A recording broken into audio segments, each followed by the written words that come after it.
Are you searching for the best in online black radio? Then go to blacktalkradionetwork.com, helping you filter through the noise. Real talk, black talk.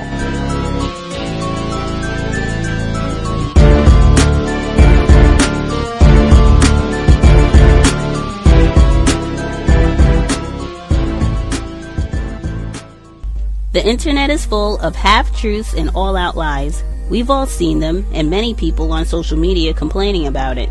Here's your chance to show and prove. Worldafropedia.com is a black-owned and operated encyclopedia. There are several thousand articles, but we need help. We can't uncover all the truth ourselves. So please, join us and become a writer, editor, or blogger for Worldafropedia.com today. Every little bit counts. We owe it to the future generations to put the truth out there. Visit Worldafropedia.com, the African-centered encyclopedia, a global database of African knowledge for the purpose of bringing about global African wisdom and understanding. Worldafropedia.com. Racial tensions are high after the last couple of weeks. The police killings of 2 black men and now 8 police killed in 2 separate attacks. These tensions can show up at work, too. NPR's Yuki Noguchi reports some coworkers are struggling to find the words to help make things better. The day after 2 white policemen shot Alton Sterling in Baton Rouge, Contonious Gill went to work and got into a discussion with one of his white female coworkers, whose brother happens to be an officer. The woman defended the police in the Sterling shooting. Gill, who is black, couldn't let that stand. I didn't walk away because I want her to know that you're not going to say something that I disagree with or something that's erroneous, and I just leave you with your thoughts. Since you left me with your thoughts, I'll leave you with mine. The conversation was intense but civil. Gill, a network administrator in Charlotte, North Carolina, says it was unusual. His white colleagues usually don't seem comfortable talking about race. I think that people maybe expect a lid to come off or something, because, of course, I do have a lot of feelings about it. He has a lot of feelings, in part because 3 years ago, Gill and the Equal Employment Opportunity Commission won a race discrimination suit against his former employer, trucking firm A.C. Widenhouse. A jury found he was subject to racial slurs and threats to, quote, hang from our family tree. Race isn't just touchy for workers.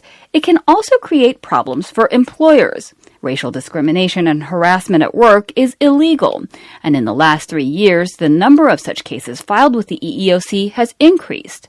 Even if an incident doesn't go to court, experts say employers that don't act fairly and decisively to punish racist behavior risk demoralizing their workforce and hurting productivity. And while free speech rights apply to personal speech outside of work, employers are increasingly concerned about how workers' online posts affect the workplace. For example, in the days following the Dallas police killings, the Nashville Police Department decommissioned 2 officers for inflammatory postings on Facebook. In one of them, Officer Anthony Venable, who is white, wrote, in an apparent defense of the Minnesota policeman who shot Philando Castile 4 times, quote, yeah, I would have done 5. Police Chief Steve Anderson told Nashville Public Radio the incident is under investigation. He may have disqualified himself to be a police officer. 3 days later, another Nashville officer, Christopher Taylor, was decommissioned after posting a photo of the Black Panthers on his page. Howard Ross, a diversity consultant, says he saw similar conflicts in police departments and other workplaces boil over after the shooting of unarmed teenager Michael Brown in Ferguson last summer. People were coming right off the street the night before, being out in a protest, and then working side by side with somebody, and the energy from the protest got brought right into the workplace. Allison Manswell is also a diversity consultant and author of Listen In, a book about racial conversations in the workplace. She agrees heightened tension is finding inappropriate expression in the form of slurs, fights, or surly online posts. There are some workplaces where the culture and the environment was already prone to this, so they have got their hands full right now. I can tell you that with absolute certainty. But, Manswell says, the answer isn't to quash discussion. She argues it should be encouraged in a mediated forum. Coworkers should offer each other mutual support, she argues, comparing the shootings to other fatal disasters. What's been happening around police brutality is a tsunami in the African American community.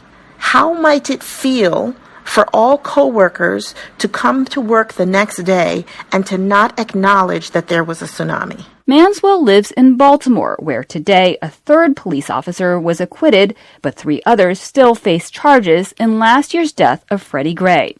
She mediated a discussion between coworkers who shared their feelings about race. The conversation was difficult. There were tears. I mean, literally, there were people in tears, but there was this high degree of understanding that came out of it at the end that was so worth it for everyone. Contonious Gill, the network administrator, agrees.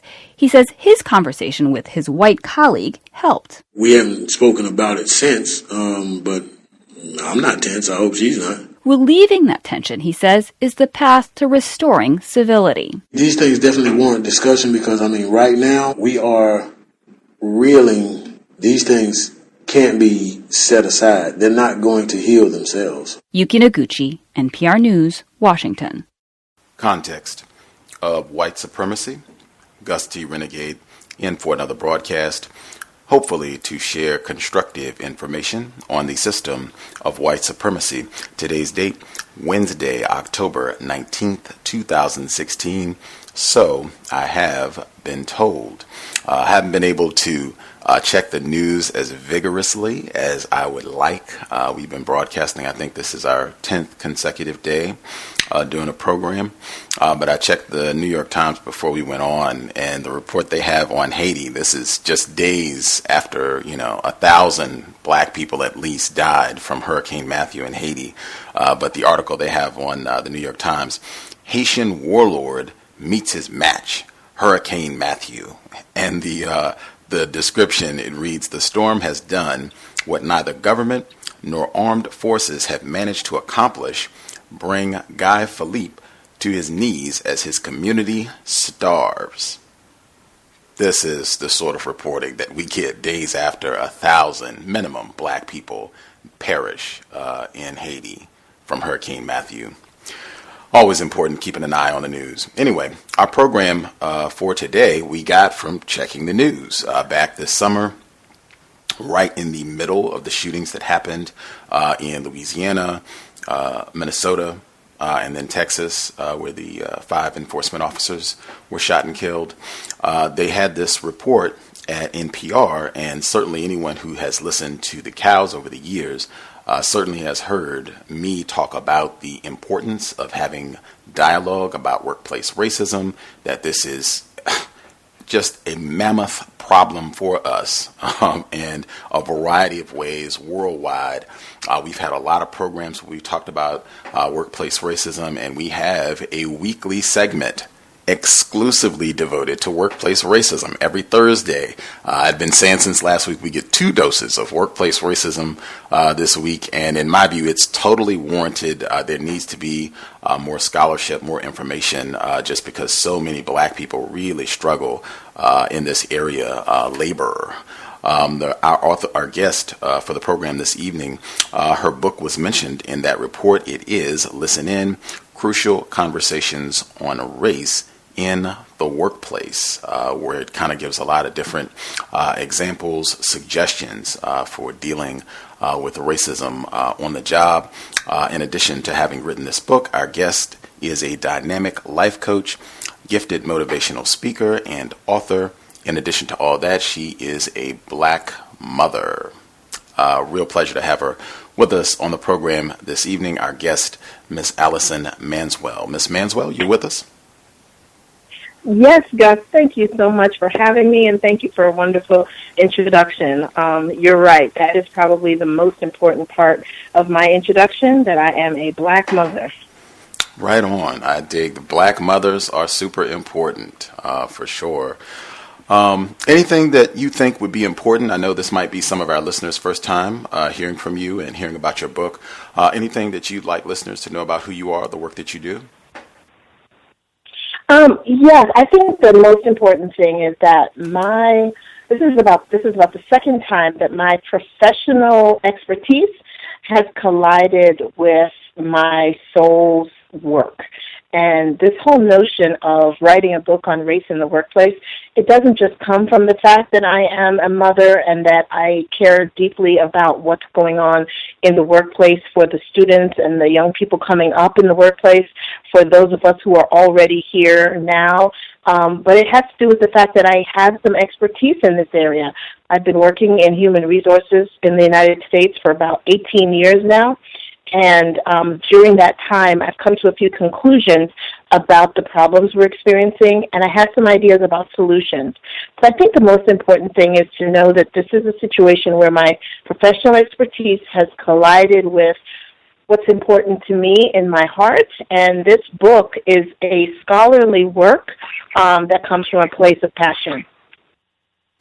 You can get the book and get more information for Allison Manswell. Go to her website, www.allisonmanswell.com. It's linked in the description for the broadcast. That address again, www.allisonmanswell.com. Where were you born, Miss Manswell? I was actually born and raised in Canada. Wow, okay. What part of Canada? Montreal, Quebec. Born and raised in a Caribbean family. And then I came to the United States when I got married probably about 25 years ago. And I've been here ever since. Okay. I think what's important, though, is that I still experience the United States very much as an observer. So when people ask me where I'm from, I still say Canada because there's a large part of me that is still very Canadian and non-American, and it allows me to observe what's going on in the country as a scholar. Okay. Interesting. How do you classify yourself racially? Like when people ask that question, what do you generally say? Oh, African American. I have no problem classifying myself as African American. Actually, my father's side of the family is Ghanaian, so I am actually African American. Not maybe not in the typical definition of it, but I am very proud to identify as African American. Okay. And is your husband, was he born in the States or is he Canadian or? So my ex-husband at this point was actually born in the Caribbean as well. Oh, okay. Gotcha. This program, and you have pictures on your website if anyone is curious, if you want to check out our guest, AllisonManswell.com. You can see photographs as well. This program, Context of White Supremacy, I use the word racism and the term white supremacy. I use them as synonyms, and I use the same definition for both terms. The definition I use is as follows: a global system of people who classify themselves as white and are dedicated to abusing and or subjugating everyone in the known universe whom they classify as not white. Do you think such a system exists? Do you think that definition is accurate? I do. I think that there is definitely systemic racism that shows its ugly head in so many different places that it would be difficult for someone to deny the definition. Right on. Again, the book, Listen In, Crucial Conversations on Race in the Workplace. Why is it titled Listen In? That's interesting. So 2 reasons. Number one, because the book is written, first of all, it's written as a fictional novel where the reader is literally listening in to a series of conversations that we otherwise may not be privy to. So you are actually, as you're reading, you're listening in to, as sort of in a fishbowl type way, listening into these conversations. That caught me off guard a tad. I was not expecting a book on workplace racism to be kind of fictional vignettes where you're just kind of hearing different dialogues, different conversations from white people, black people, just hearing different folks' conversations about workplace racism. What was your thinking about that, talking about this subject matter in a fictional format? Yeah, so the rationale was because I had a choice, right? Based on my expertise and my years in the workplace, I could have written a textbook type work. However, I don't believe that we are lacking data. There is an overabundance of data that exists. There are tons of agencies, organizations, associations that publish report after report, year after year, and that data has been out in the marketplace for years and years and has not moved the needle on what we're trying to solve for. So therefore, data is not what we're lacking. What we lack is insight. And I know, based on my work in adult learning, that adults learn through storytelling. And so therefore I thought if I could have a story that was embedded with the real-life types of scenarios that myself, my colleagues, my friends, my family members have experienced, I could engage someone in the story, I could teach through the story, and then I could prolong the learning because I could have them have their own awarenesses, make their own personal connections through these, air quote, fictional characters. In addition, this format gave me the opportunity to write 2 books in one. So on the one hand, we have 5 African-American friends who meet for drinks after work from time to time, and they talk about their experiences in their respective workplaces. And through that dialogue, we can hear at least 5 different views of what's going on in the workplace. We hear different perspectives. We have characters who disagree, and that allows me to tell both sides of the story. For example, there's one character who, gets a little annoyed that every time we get together, you guys always want to talk about race. Everything isn't about race. And then you have her colleague who says, it's not that we have to talk about race, it's just so funny how when we talk about our workplaces, race just happens to come up.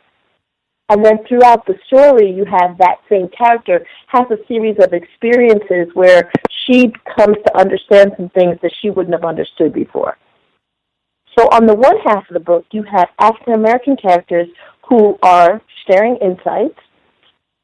And for a white reader, these are insights that they would not get in any other venue because these are conversations that they would otherwise not be privy to. So that's the learning that's happening there.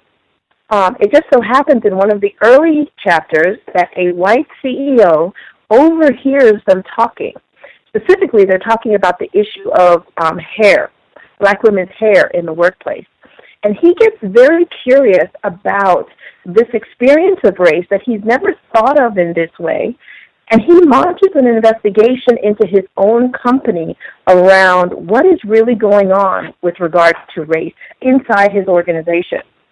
And that part of the book provides some very necessary business consulting where a leader, a human resource executive, a diversity executive, a CEO can then use that character's storyline to effect change inside their organization, because basically what I do is I provide free consulting through that storyline to show organizations what they can do to make a difference.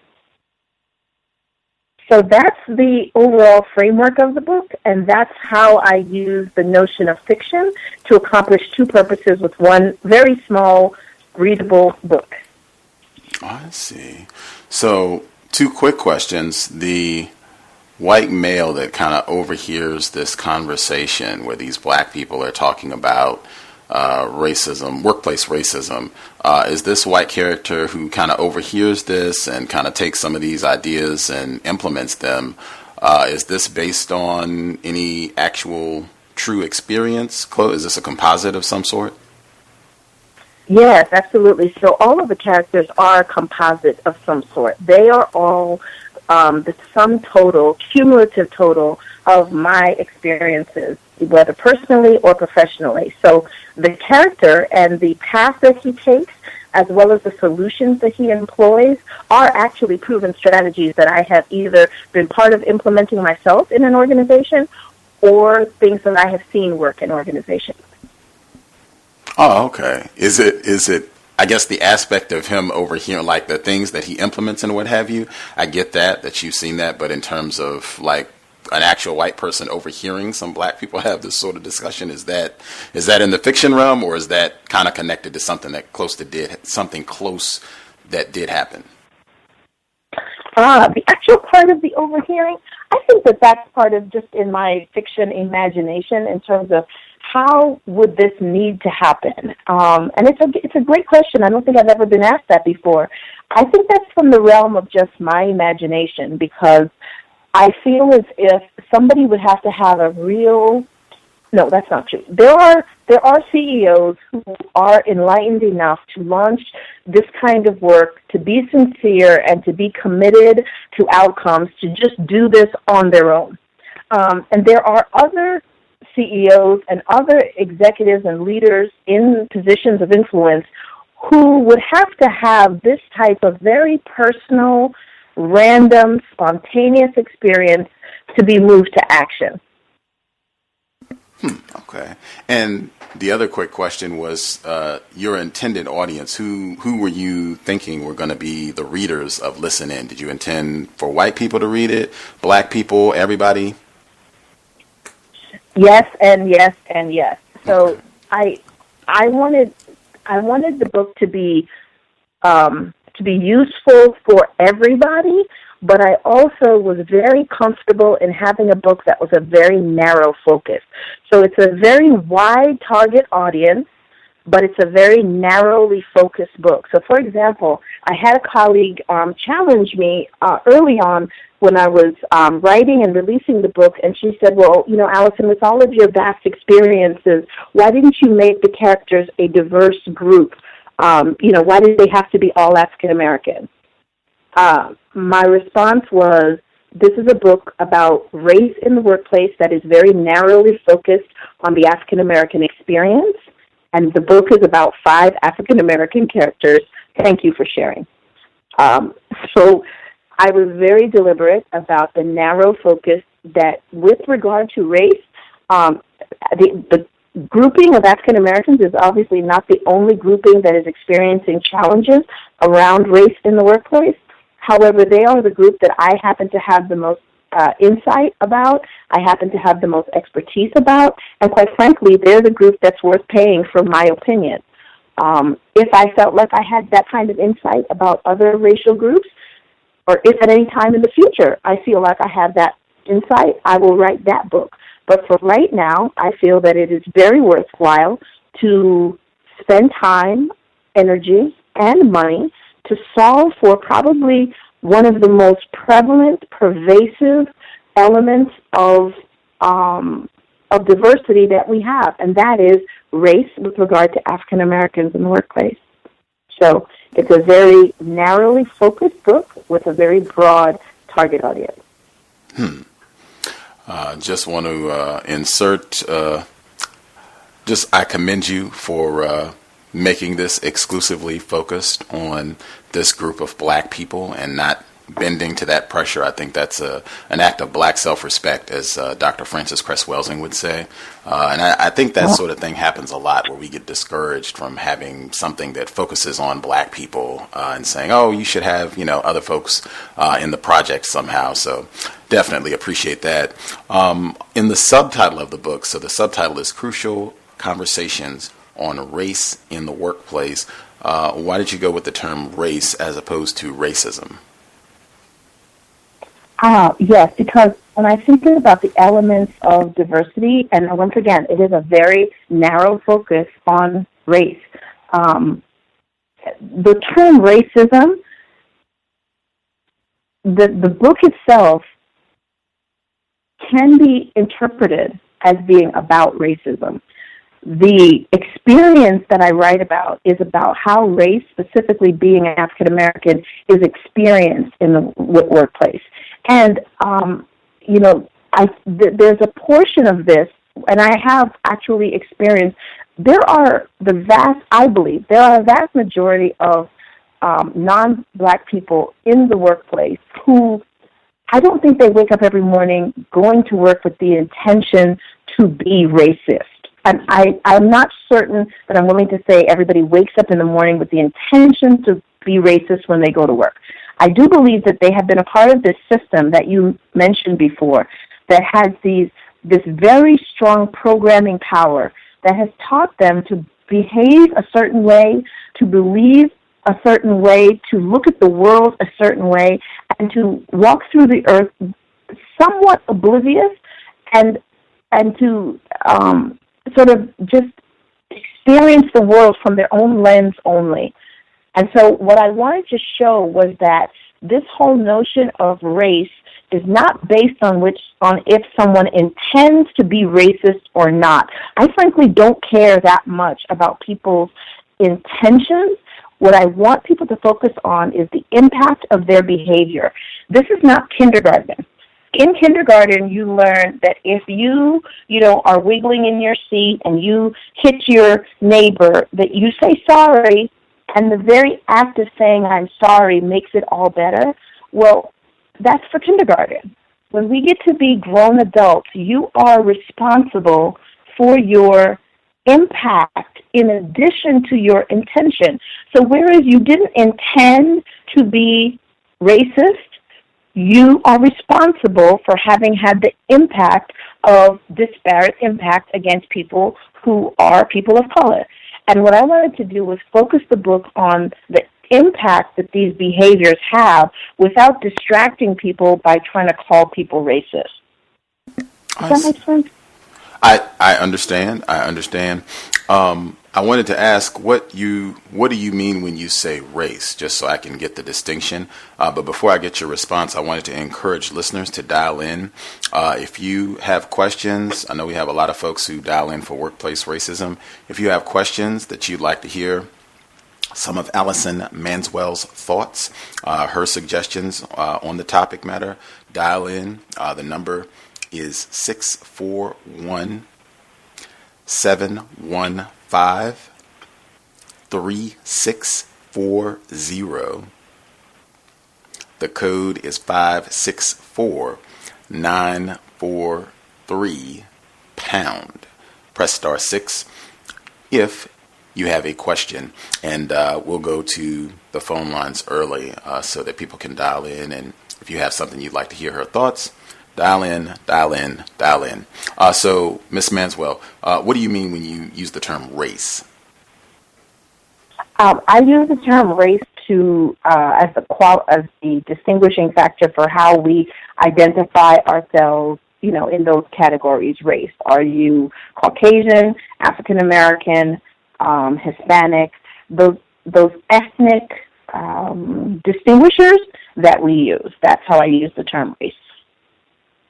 Distinguishers. Please. Okay. I'm just looking at the title and thinking about what I read in the book. To me, it almost seems like racism would have been the more accurate term, because it seems like that's what the book is talking about, the different ways that racism impacts black people specifically in the workplace. Is that an inaccurate interpretation, or? No, not at all. I mean, there is no denying that racism rears its ugly head in the workplace, and the scenarios that you hear the characters talk about, the types of examples that they provide, and frankly, even the solutions that I offer, they could just as easily be applied to racism. But I think that my rationale for the wording was the fact that I want to encourage people. First of all, these are crucial. Like I tried so many different words besides crucial. I had a whole list of other words, and I landed on crucial because this is an emergency situation. We need to start talking about what is going on with regard to race in the workplace, because we can't solve for anything that we don't talk about. And I'm sure you have another line of questions for me that's related to how I handle police brutality in the book. But this whole notion that our community is under siege. We are in an emergency situation. So these are crucial conversations that have to occur on race, and they have to occur in the workplace, because we have avoided these conversations.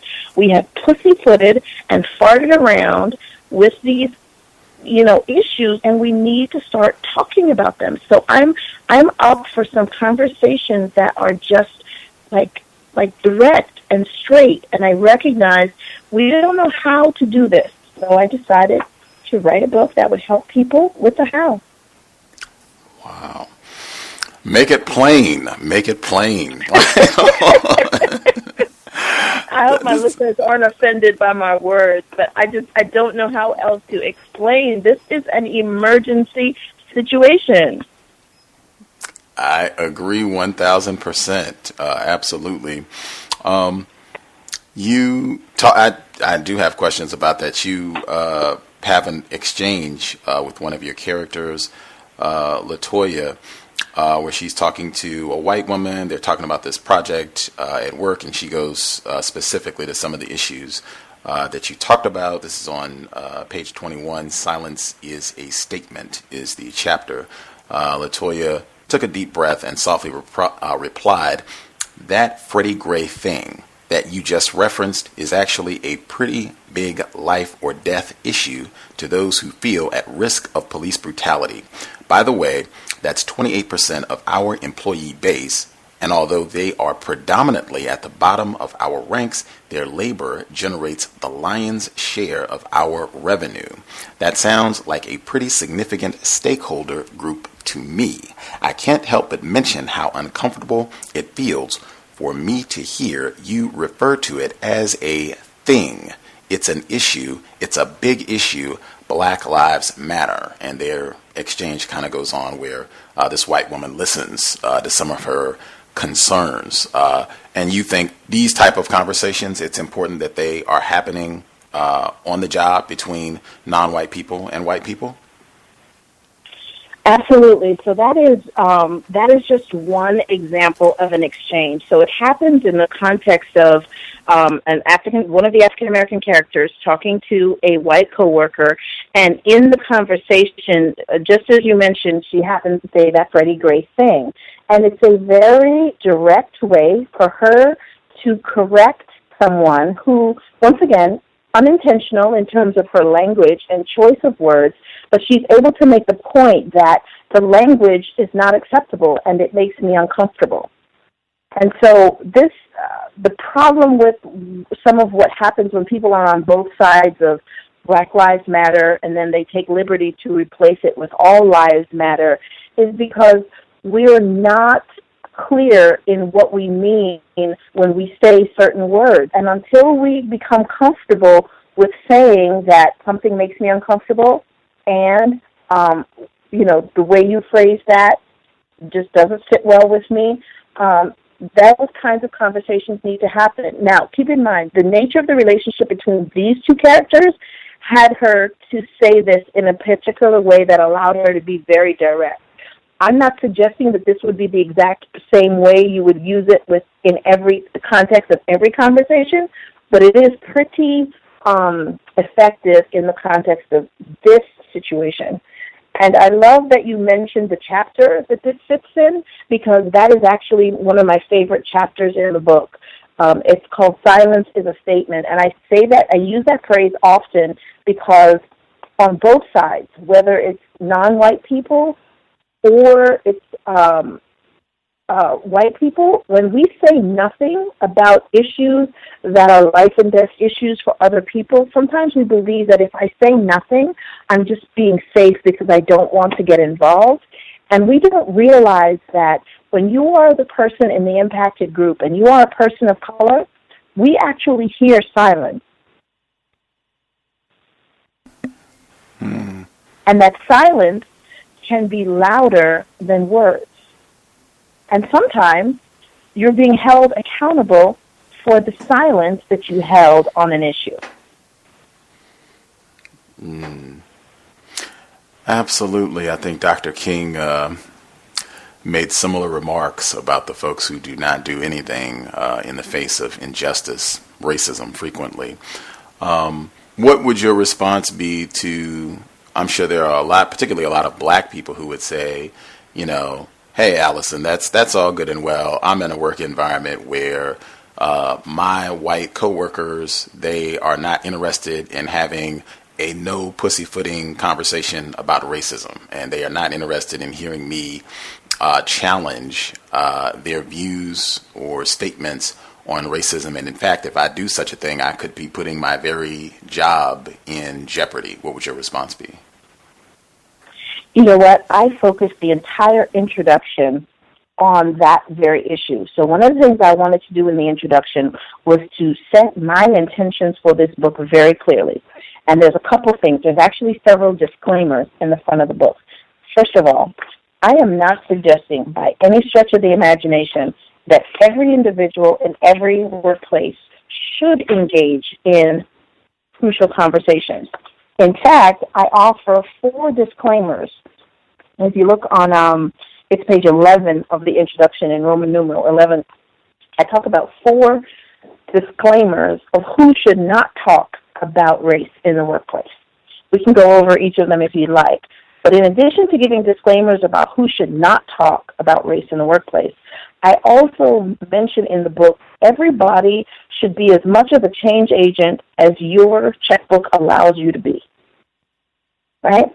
I am not suggesting anybody put their family's livelihood at risk to run out in the workplace and be a change champion and start having conversations about race. By all means, be as much of a change agent as your checkbook allows you to be. At this stage in my career, I am extraordinarily blessed to be able to have gotten to the place where I was willing to spend the career capital to write this kind of book and to be this kind of change agent. But I am not suggesting that anybody jeopardize their livelihood to do what I've done. I simply am suggesting that I've created a tool that for those who are willing, who are operating in a workplace that is ready, and they are able, that this is a tool that can be used. So I give other advice in the book as well about how African Americans can understand their culture and understand how to navigate within it. For your 4th disclaimer, you do write that not everyone should engage in conversations about race at work.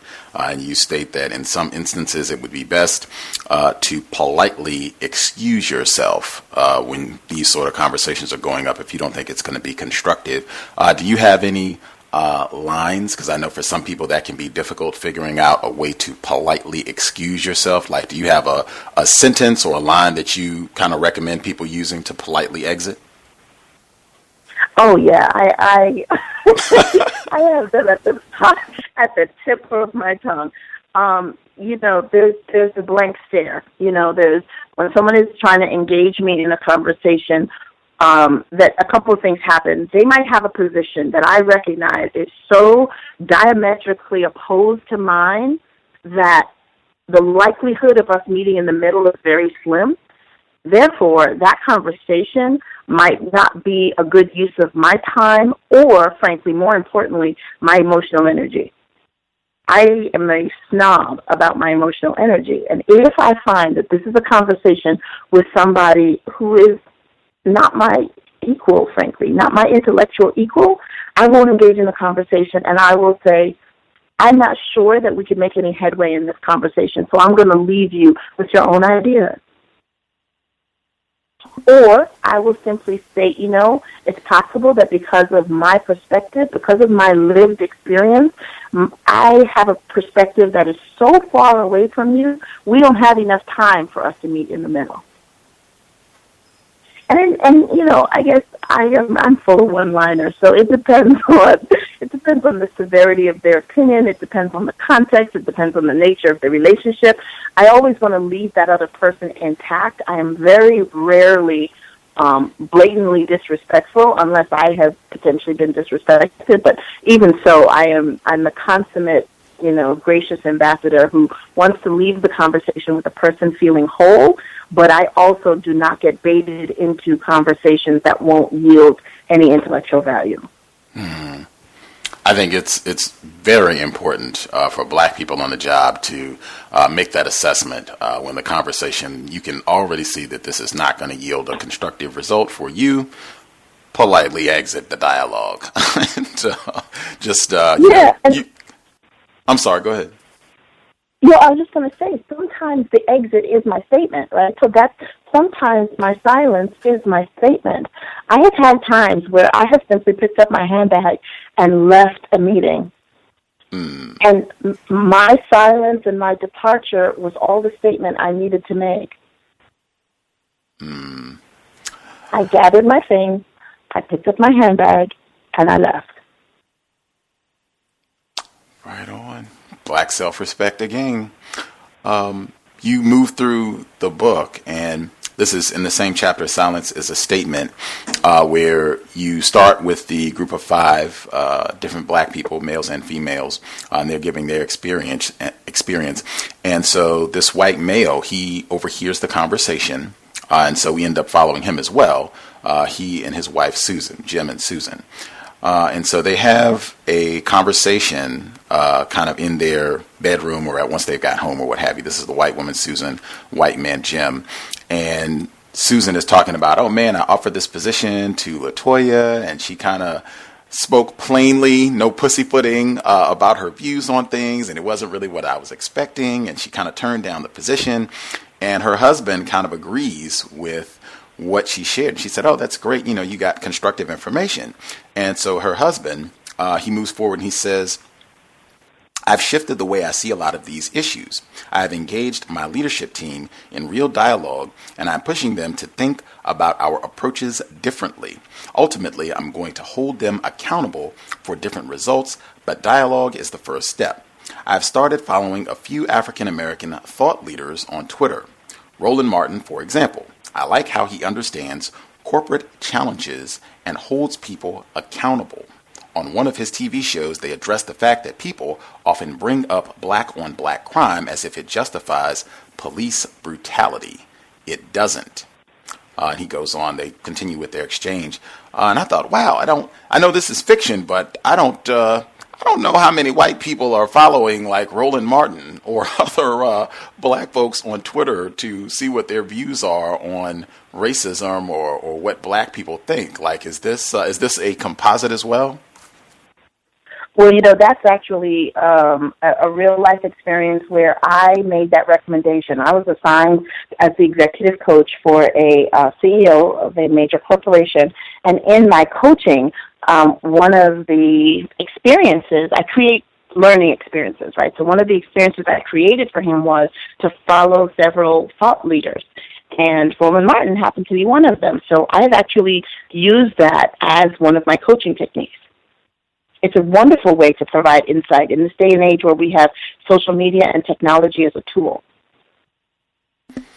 They just had a report within the last month about how white people, they do not talk about racism, at least they said in their social media feeds, and they tend to be kind of insulated from people like Roland Martin and other black people that, talk about racism or share their thoughts on these sort of views. Do you think that's typical? Do you think that's representative of the typical white person that they're following and listening to a Roland Martin or Melissa Harris Perry or somebody like that?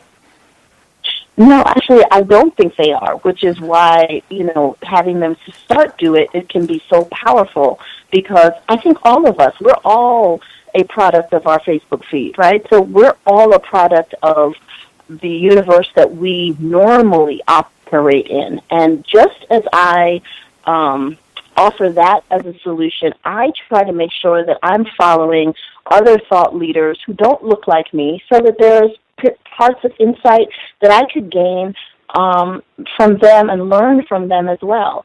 One of the things I should mention is that Howard Ross, who is a phenomenal thought leader in the area of unconscious bias, he's an advocate for many issues around race and gender, is a white male, and his thought leadership is incredible. He wrote the afterword to the book. He's a very good friend of mine, and I actually work with his organization. But he is not necessarily the profile of someone that you would think of in this area, but definitely his thought leadership, maybe because it is very closely aligned to mine. There are other people that I follow or that I listen to them. From time to time, I tune into to various news networks just for as much as I can stomach it to get whatever little perspectives I can, and just to hear, what's going on. And I think that that's a way to stay well-rounded and current. Wow, you said in your response, and it's in the book in quite a few places, the notion of unconscious bias or being unaware, not knowing that you are practicing racism. We just had a white woman on the program 2 days ago, Mary Beth Gassman, and she was talking about the ways that white faculty members at white institutions, colleges, universities, ways that they deliberately keep black faculty members from being hired. And she said that whites know that they are doing this, and they have codified words that they use when they go into these sessions that, oh, this person is not qualified, or they don't have the right pedigree, they wouldn't be a good fit.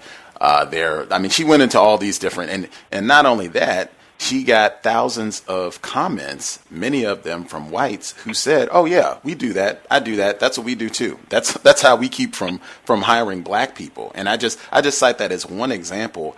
I think that is one of the common misnomers about racism, this notion that whites are unaware. I think they're very aware. In fact, I don't think you can be a white man, white woman, white child and be ignorant about how you're supposed to function as a white person as it relates to racism. What are your thoughts? So I understand the notion of unconscious bias. I think that there is some part of this that is unconscious, meaning that it is so ingrained in our culture. It begins when you are a child, you're growing up, you're learning how to count American dollar bills, and you see only white males on the money. You begin to get a message about who you are in this world relative to other people. And there is a segment of this that is absolutely unconscious. I do believe that. There is, however, I am not willing to let anybody off the hook for the elements and the parts of this that are absolutely conscious. And I think that there are behaviors that are pervasive. There are trends that continue for long periods of time. There are codified ways of behaving that are absolutely conscious. And so, yes, I think that I am more on the side of being able, I can make a list of the behaviors that I think are unconscious, and I can make a similar list of things that I believe are absolutely conscious. And in general, I do not believe that this issue of race in the workplace, when we become ready to solve for it, we will. But I am thinking we're probably not ready to solve for it yet, which is why we still have it as an issue. And I am, I'm hoping that I can be part of the solution to help us be ready. Or, ready or not, here we come. We need to solve for this. When enough people start talking about it, we can move the needle and get organizations to address this issue. So I think it's a combination of both. I think that there are some behaviors that are unconscious. I don't know. I have not gotten to a place of cynicism yet where I believe all white people behave in a way that are out to get us. I'm not of that mindset. Oh, okay. Right on. I guess I would have two quick questions. I do see we have folks that called in. I guess, number one, you said if there were two lists, right? You had your one list. These are unconscious ways that individuals classified as white practice racism. And these are conscious ways that they do so. Which list is longer? Yeah, that's a great question. Which list is longer? I don't know. I'd have to think about that. Okay. I have to think about that. We'll give you a little time, Ms. Manswell, and see. We'll come back a little later and see if you have an idea. The other question, okay. You said you're not at a place of cynicism. You don't think that everyone who classifies as white is practicing racism. Have you figured out a fail-proof system of picking out which white people are racist and which ones are not? Oh boy. I don't think my system, no, I don't know that my system was any more accurate than figuring out, which Black people are truly my allies and which ones are jealous and envious of me, right? So I don't think that, I don't have a foolproof system to figure that out either.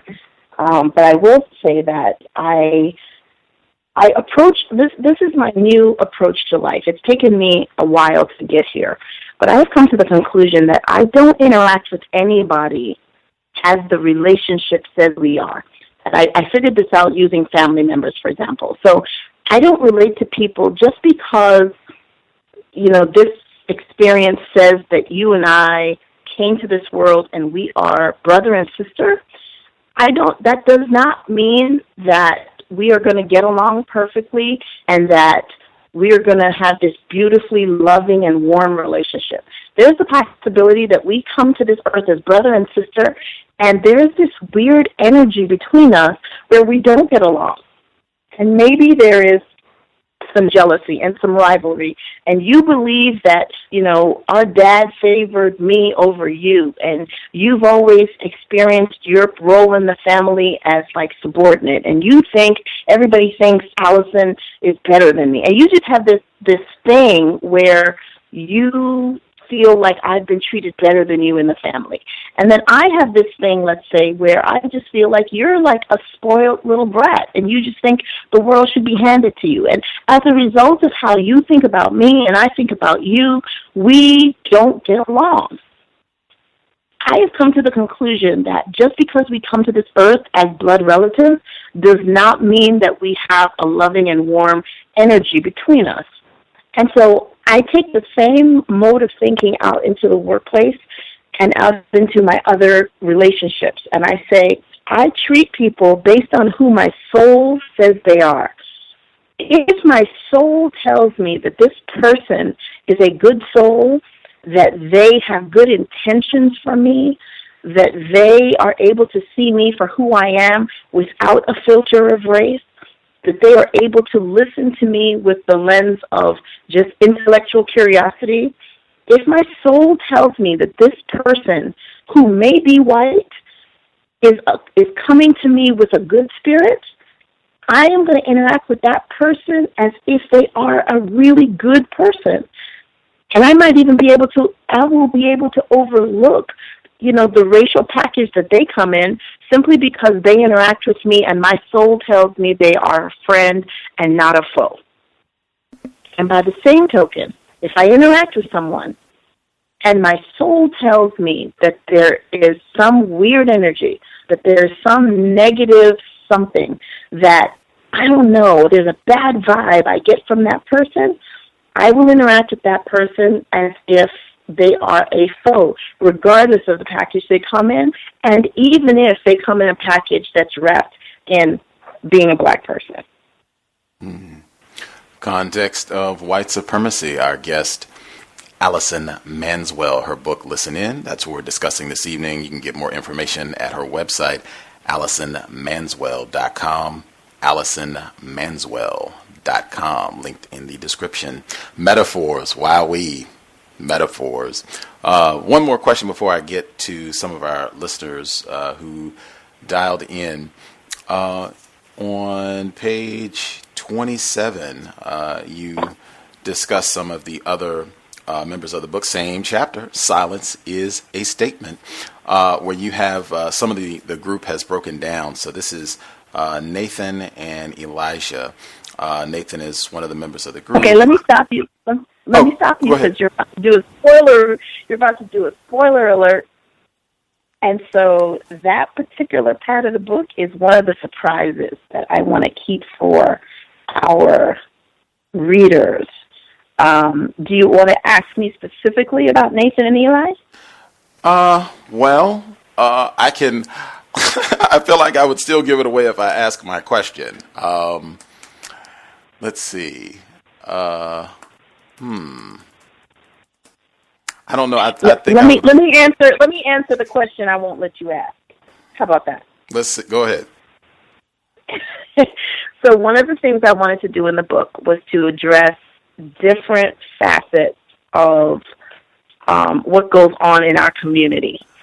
And there was a part in the book where, well, actually, before I started the book, I had a pretty good outline of who each of the characters were, what their profile was, and what was the value they brought to the conversation. And I didn't really have any intention to go off script. And this is how I know that this book really comes from a divine place, because somewhere along the line in writing the book, I found out a secret about one of the characters that I myself did not know, and I wrote the secret into the book.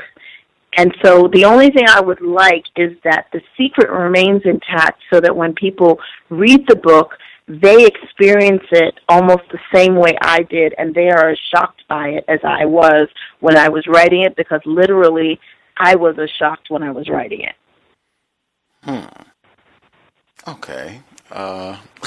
Still, man, that's a pretty important question. That's all I can say for listeners. That was a pretty important question to not get to.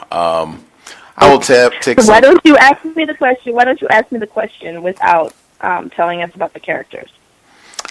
I mean, I could not mention the characters, but just based on the question, I think people would pretty much figure it out. So there's no way I can really do it. The people that dialed in who have a question, if you have something in workplace racism related, that would be my preference. I don't know that it's mandatory. It's got to be that, but that would be the preference, that we're not kind of all over the place. Let's see, folks that dialed in, the caller at 1580. Did you have a question for Allison Manswell? Yes, this is Stephanie. Thank you, Allison, for being on the show. Thank you, Gus T Renegade, for presenting the show. I actually had two questions, if I could ask them. The first one is related to earlier in the show, like near the beginning, and the second one is more recent, and it's a shorter question, if I could get that one out quick. Yes, ma'am. Okay, so the first question was when she was saying that she doesn't inherently believe that white people wake up every morning with the intent that I'm out to get black people. But, and I don't want to say that they do, but do you think that indifference is the same crime? Because even if they are not deliberately waking up out to get us, do you think that there's any empathy or they care if we get got by the system of white supremacy? That's a great question. And I would say that that's the whole reason behind the chapter around silence is a statement. I am a very big believer in that people, if you want me to believe that you are a good person and that you care about this, then I fully expect you to use your voice in service of what's going on. I do get very concerned about the lack of national outcry that I hear about police brutality. I get concerned when I hear people say, well, I don't really have anything to say about that. I get concerned about that, and it rubs me the wrong way, quite frankly, because I feel like when there are other crises that happen, and I use the tsunami in the NPR interview as an example, because when we have a national disaster that happens to a group other than our own, it is very easy for us to spring into action and say, let's pray for France.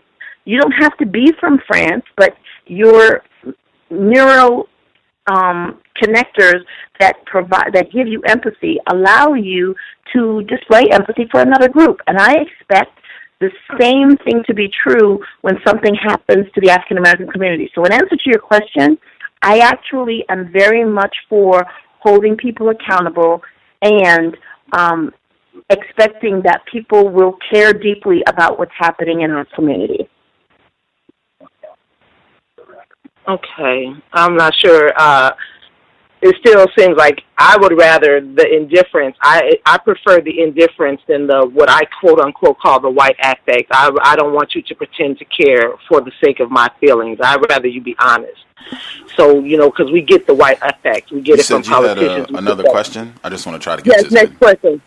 I'm sorry. I was thinking about when you said the fact that you wrote the book as a fictional book.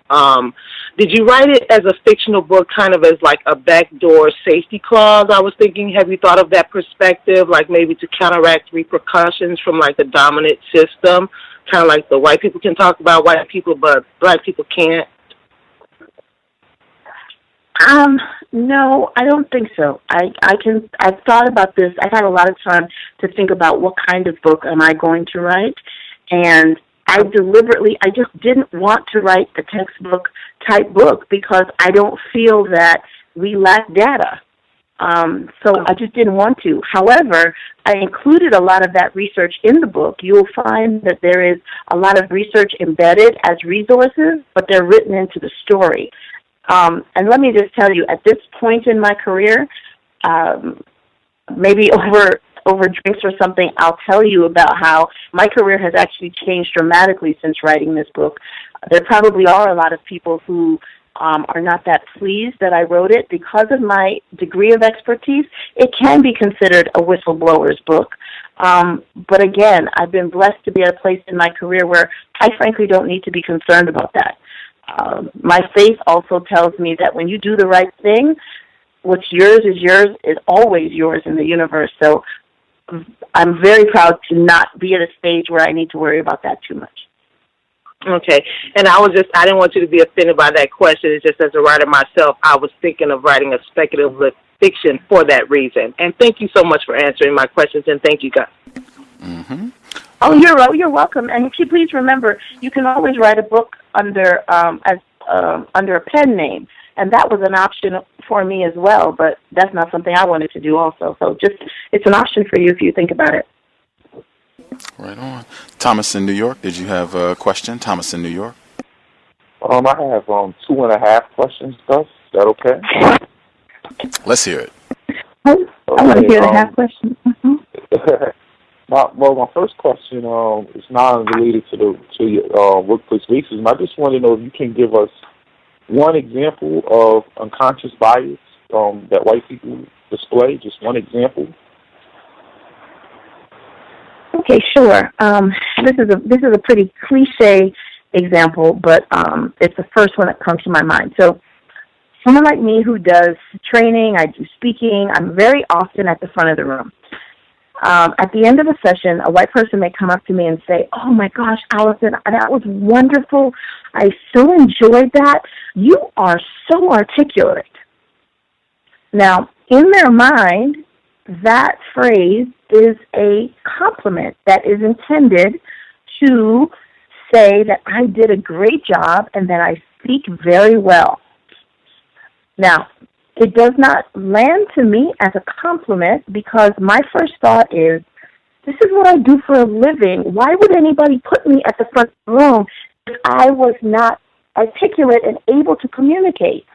What I feel like you're really responding to is that you have this vision in your mind of African Americans who don't speak well, maybe not intelligent, and when you meet and experience one who is, it occurs to you as I'm articulate, as if I'm the exception to my group's rule. And so to me, that occurs as unconscious bias. There's a bias in your mind against African Americans being speaking well and being articulate, and so it comes out unconsciously as a compliment when you call me articulate. So that's the example I would give you. Interesting. Thanks for your example. My second question is, I just started a job Monday, and congratulations. Well, thank you. It's at a hospital, and I'm working with a very diverse staff, and none of the people are white, and the management is all Latino. And I noticed that amongst the Latino people, they speak Spanish. And the manager keeps apologizing, but she at the same time says, that's what it's more comfortable for me to speak that language to them. And I just wanted to know what would be your thoughts in dealing with something like that? Sure. Okay, so that's a great question. I'm sorry. Tell me where it is you work. I think I missed the context of the company. Hospital. A hospital. Okay. So here's the way I would approach this. I would get on the job and just engage in the process of learning as much as you can. And I would probably say to the supervisor that, being new, I am very much interested in learning as much as I can. It's difficult for me when you're speaking in Spanish to them and everybody's having this conversation in Spanish that I don't understand. I totally recognize that is more comfortable for them, but how would you recommend that I speed up my orientation process and kind of catch up on what I'm missing in the language barrier? And ask her for suggestions on how you can catch up on whatever it is that you're missing based on this language barrier. And that puts the onus on her to help you think through solutions. Well, thank you for that. That's a very good technique, though. My half a question was, Gus asked you, if you had have you figured out a foolproof way to figure out which white people are racist or not? And you kind of, in your answer, you diverted and you started talking about issues you have with black people, their jealousy and things. I just wanted to know if you could answer his question with a yes or no.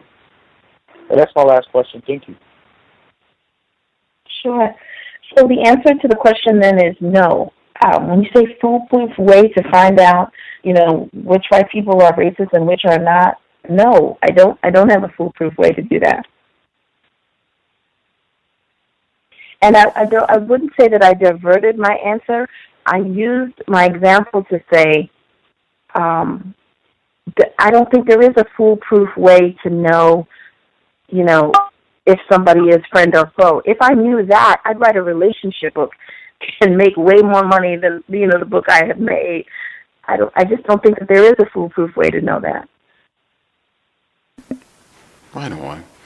Our caller in Michigan, did you have a question for Miss Allison Manswell? May I be heard? Yes, ma'am. Good evening, Gus, and to the guest. I have 3 questions, if I may. The first question is, do you have any suggestions on how to handle or respond to the common reaction that I find from white people, especially white women, to black women's hair?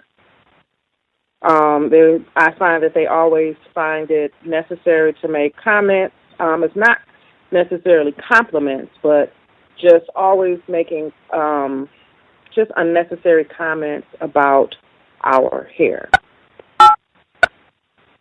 That's a very good question. As a matter of fact, I addressed the issue of hair in chapter 1 because it's such a thing.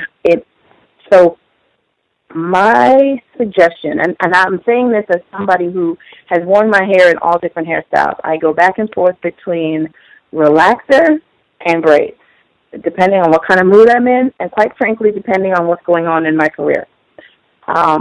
What I would say is if you work with a number of people who consistently make comments about your hair that make you uncomfortable, I would handle it the way I would handle anything else, with really a frank, honest response that says, while I understand your fascination with my hair, I understand that it might be something you're curious about, I just want to let you know that when you consistently comment on it, it makes me uncomfortable.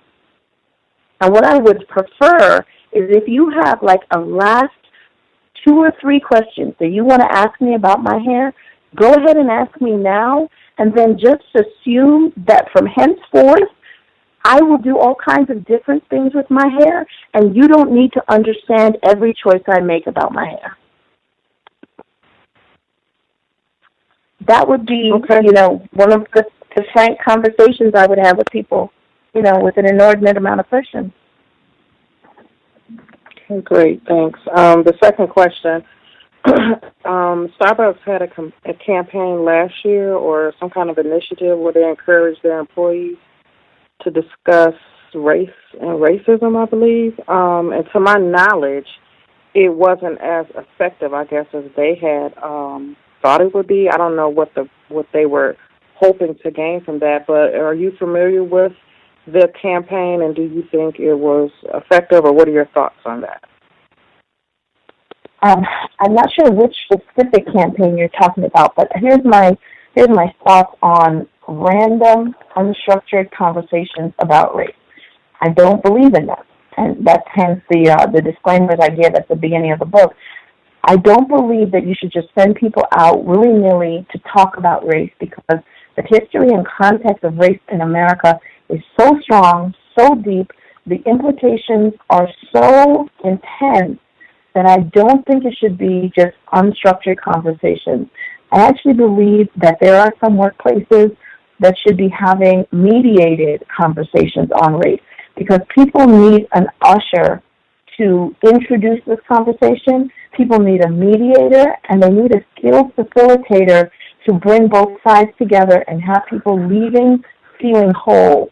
If you just say that at your workplace, go, stand at the water cooler and talk about race, I don't think that will lead to productive conversation, because people's views are so diametrically opposed, it won't necessarily leave room for dialogue and then understanding. So I don't agree with that strategy. I think these should be facilitated conversations, but I do believe you can create an environment where people build trust between themselves and they can have those conversations. I also think that as African Americans, we need better language, and I love the opportunities that this interview has given to kind of share some of that language. You don't have to use my words, but we do need to kind of think through the language we might use of how to talk about certain things. And I also think that white people need to think this through as well. They need to think about some of the questions that they ask, and they also need to think about who has the burden of the answer, right? So I shouldn't always have the burden to educate in the workplace. Some of that burden should be on white people as well. Go read something. Go learn something. Go to a website you've never been to before. Go and gain some insight before you come to me with a question that is going to cause me emotional harm. So I think that's a twofold responsibility, but once again, we have to open up the conversation first to be able to get to those levels of pre-work. Before you get your last question in, Ms. Manswell, your audio kind of went up and down a little bit. I don't know if you moved the distance from your phone or if you have a headset on or what have you, but it fluctuated a little bit. I just wanted to make sure we had you kind of steady and crystal so we can hear you well. Oh, okay. Thank you for letting me know. I'm sorry about that. I'm hoping this is better. Sounds stable thus far. Well, I'll let you know if it changes, but you sound good there. Caller in Michigan, proceed. Yeah, so thanks for answering that question. And my final question is, is, in your opinion, who is most confused or ignorant about racism, what it is, and how it works, and why? Black people or white people or non-white people? Who is most confused? Now, I think white people are most confused because, unfortunately, as black people, we are quite clear about how racism works, about how it affects us, about what's the impact of decisions, about where race is operating, and people think it's not. So, unfortunately, because we are the most impacted, we are very clear. For the most part, we are clear. I'm also going to say sometimes we are wrong. Let's just say that out loud. Sometimes we are wrong, and the times when we are wrong, I have coached people of color where they believe racism is the problem, and I have had to be the one to tell them, no, boo-boo, you are the problem. Like, here are the things that I would suggest you work on in your communication style, in your approach. in whatever area, we have to be open to the times and the places where we are, in fact, the problem. So who's most aware of it? I think we are, but I think sometimes we can put things on racism that are really personal accountability things.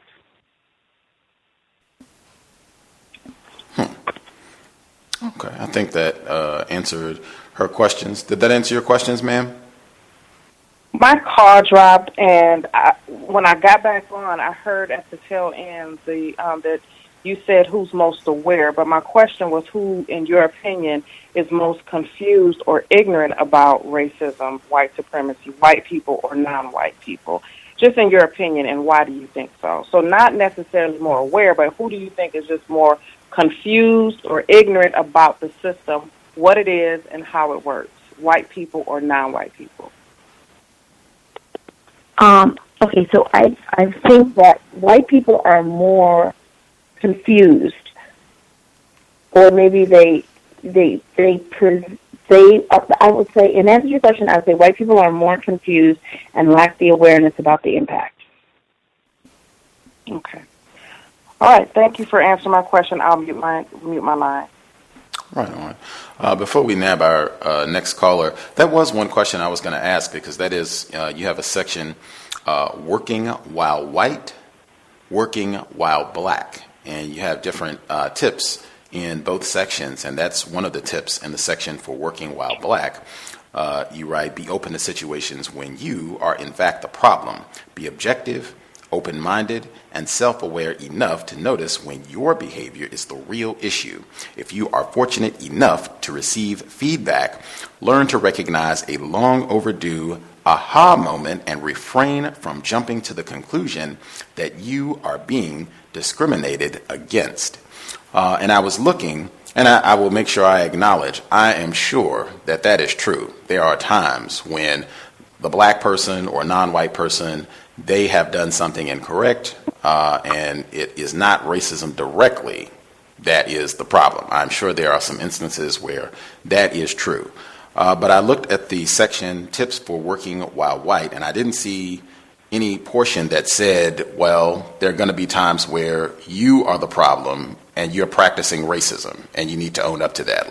That seemed like that would be a natural corollary. If there's situations where the black person is doing something incorrect, it's not racism, where there are times where a white person has to be doing something incorrect, practicing racism, and they should own up to that too. Why is that not included in the text? I can't think of a specific situation in terms of me deliberately leaving it out, but I will say that the tips for working while white are all focused on, here are the things that you do that you need to not do. So, for example, there's a very clear part, I'm trying to find the page, where it talks about Black Lives Matter, and it says very clearly, do not say all lives matter. I can't find it. Bottom of 91. I'm sorry? Bottom of 91. Bottom of 91. Okay, good. Wow, you have really been in the book. Okay, so where it talks about, yes, help your colleagues to trust that you do not have a racist bone in your body, and the whole thing about do not use all lives matter. That, I would say, is one of those very direct, like, don't do this. This is what you do that is the wrong thing to do, if you will. And pretty much most of that list is, here are the things you do that are the wrong things to do. And the rest of the book are a series of different places where there are examples of things people do and say. So, for example, there's another dialogue in the book where someone asks one of the characters what they think about the situation with Bill Cosby.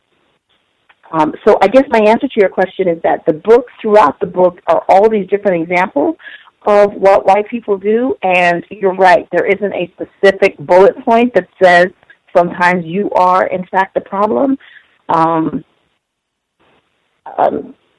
I don't know. I don't have a solid answer for you. It wasn't a deliberate omission. Well, appreciate that.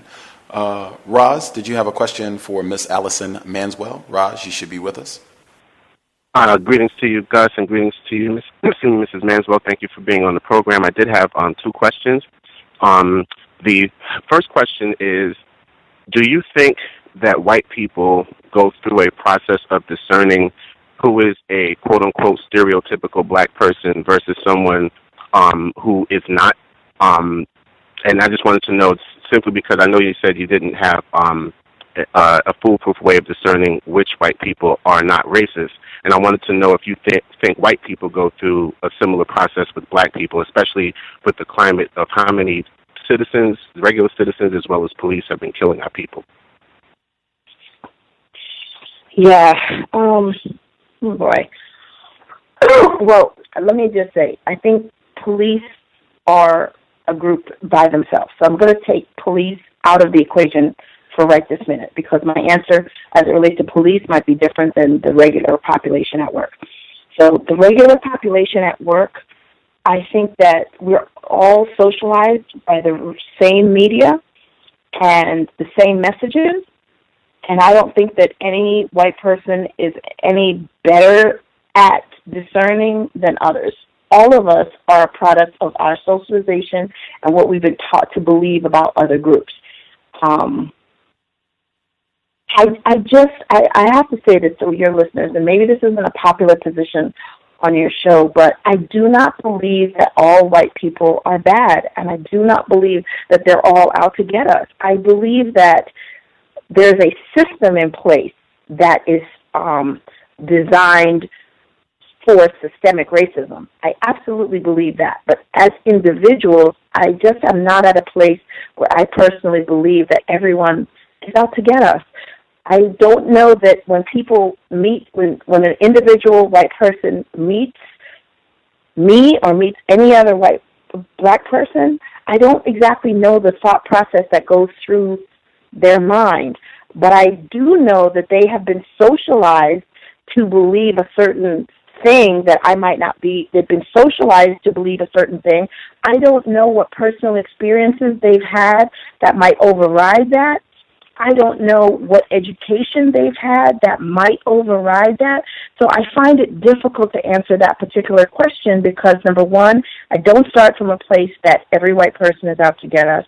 And number two, there's so many different factors behind how someone interacts with me. So I will tell you, when I go to get customer service somewhere, I start with being my normal, delightful self. And when I present myself as my normal, delightful self, and I receive a response that is stereotypically racist or discriminatory, I snap out of that in a minute, and I respond in a way that asserts what I'm there to get, what I'm willing to pay for, and the customer service that I expect. But I go into the situation with my normal, delightful self. So I don't know. I'm having trouble answering the question because I feel like there's so many different factors at work. Roz, give me 1 second. I just wanted to ask, has anyone, myself or any of the callers, has anyone said that all white people are bad or all white people are out to get us being non-white people? Has anyone said that this evening? No. Oh, okay. I just wanted to to ask that. Roz, did you have another question for Ms. Manswell? Yes, I just wanted to know if you've ever experienced yourself or spoken to anyone who has experienced something called rhetorical ethics, and that essentially is just when a white person gives you that good vibration that you were talking about and makes you think that they really care about you or they have your best interests at heart, and then they turn on you and practice racism in a way that you're unprepared for, simply because they helped you let your guard down by treating you in a way in which you thought that this person was a good person. Thank you, and I'll mute my line. Oh, absolutely. Absolutely. In my personal and professional life, absolutely.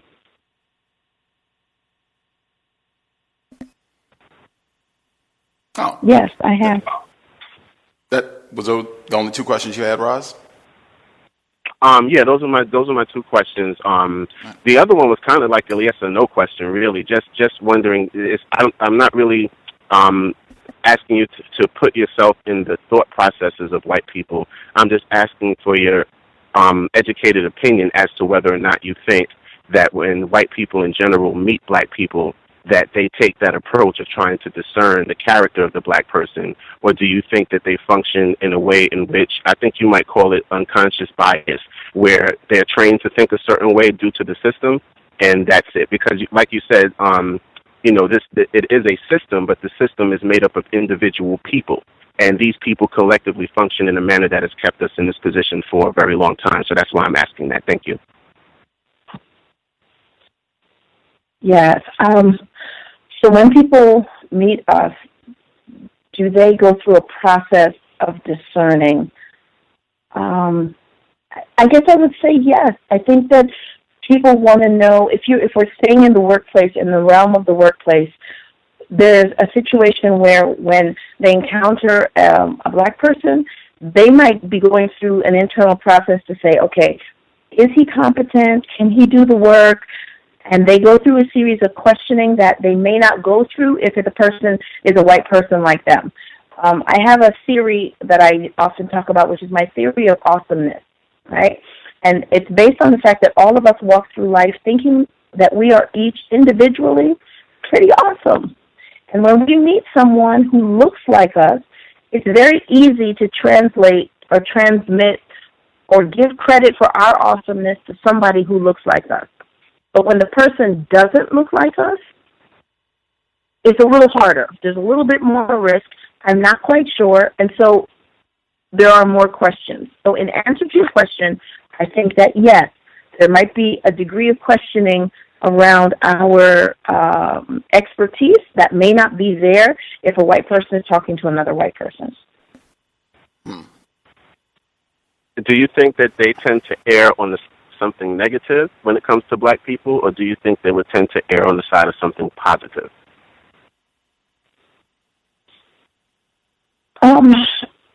Probably err on the side of something negative, and I guess the reason I'm hesitating is because I don't know, my experience with people has been, I've had mixed experiences, so I am also reluctant to group all white people in the same bucket.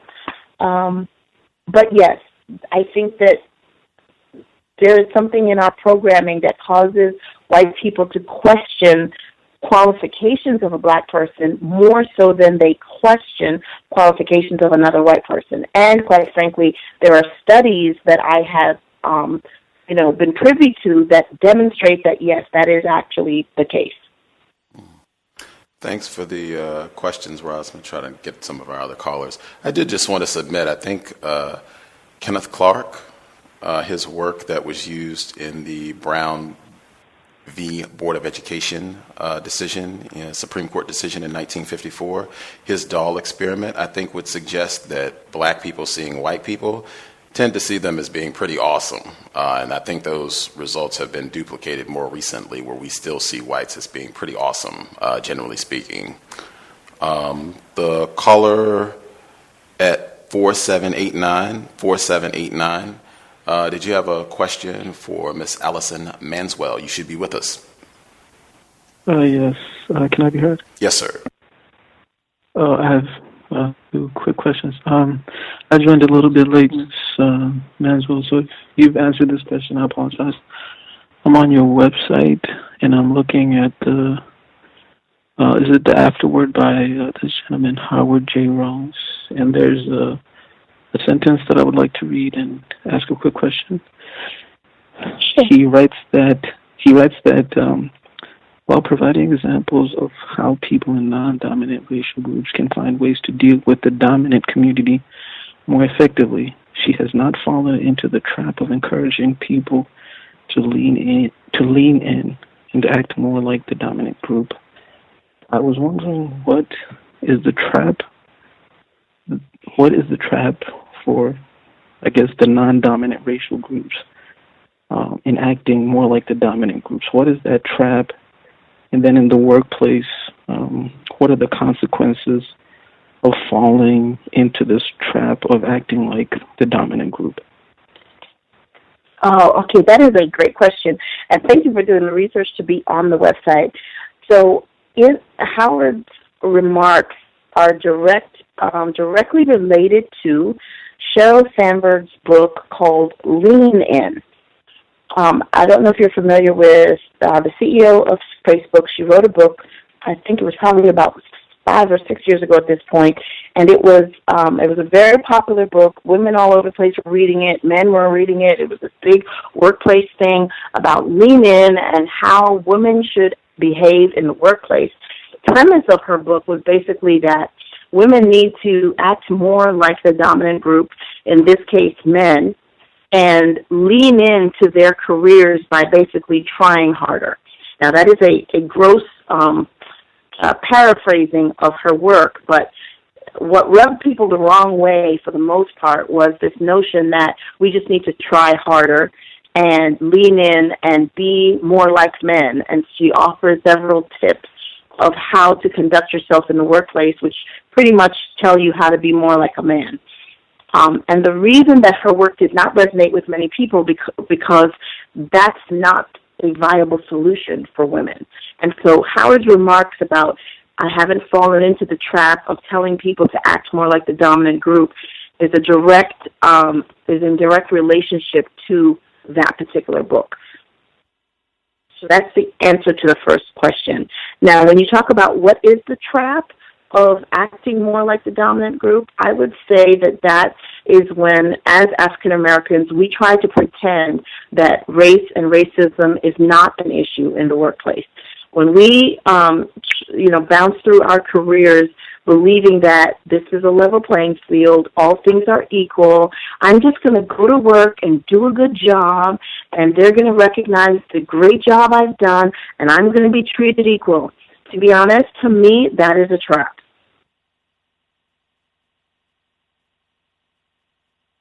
Does that answer your question? What are the consequences of acting like that? Well, if you actually go through your career believing that this is a level playing field and that all things are equal and that you are going to be judged just by the value of your work product alone, you will miss the fact that there are so many other facets to your career that you need to be focused on. The whole notion of career development and taking ownership of your career. This is another theme that goes in the book as well, is how, as African Americans, we can take ownership of our careers. I suggest that people look at their careers like they do their own their family's intellectual property. So this notion of your company being responsible for your career development, that's a trap. You own your career development. It is up to you to figure out a career path. It's up to you to figure out what you really like to do.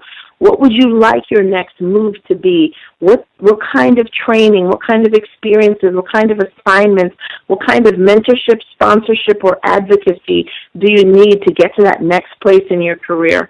That's a trap. So some of the downsides, if you go to work and just put your head down and think that you're going to be judged on your work product alone, the trap is that you're going to find yourself not moving forward. Thank you. One last question. I saw that you are an MBA. Is that correct? Yes, I am. Have you been to the National Black MBA Association? To their conferences? I have. Many years ago, I actually have attended as an attendee.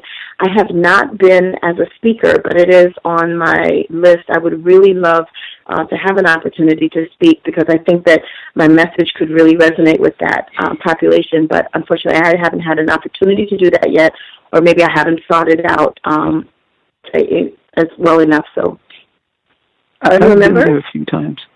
No. I've been there a few times, and one of the things that I notice is that a lot of the black people think that it's an event for them, and when they arrive, and it is basically most of the people there are non-black. Most of the people that are there as candidates for jobs are non-black, and they end up being shocked. They end up being really disappointed. Some I've even seen get angry at such an event? Like, how would you, as a diversity consultant, how would you speak to these Black students after such a disappointment of thinking that an event is for them, but it's actually not? It's like, how do you counsel people in such a situation that can be very difficult? Oh, boy. I think that's representative. There's a phenomenon that I've noticed in the last several years, and that is we as in Black people, went through a period where we didn't want to be singled out in events. We didn't want, career development events that were just for Black people. And in the meantime, other races, non-Black people, figured out that, hey, they're going to hold this conference, and recruiters, like big companies, are going to come there and recruit. And so it's open to everybody. So I'm going to go there, and I'm going to be in the mix, and I'm going to make sure that my resume gets put in the mix. And that's exactly what's happened. Other people have started taking advantage of these networking and recruiting opportunities, and that's why you have noticed that at those events you have a lot of non-Black people. What I would say to young Black professionals, which is actually the message I would love to get out, there are a number of things that we need to do to own our careers, to take charge of our careers, that probably we could learn at these conferences. I still believe in the value of all of the different learning opportunities that they offer. You have to go, and you have to actually sign up for those things, and you have to go and meet the recruiters, and you have to know that you're going to invest the better part of your day to be networking and meeting potential employers. And absolutely, in the evening, you can attend all of the fun networking events, but you have to have some goals around who you're going there to meet, what kind of contacts you want, how much time are you willing to invest, how much, smiling and shaking hands are you willing to do. So that's what I would say, is to go to those events and have a very strategic plan of who you want to meet. I know. Thank you. Thank you. The caller, I guess you're on the vote line. Did you have a question for Miss Allison Manswell? You should be with us. Yes, good evening to everyone. Good evening, Miss Manswell.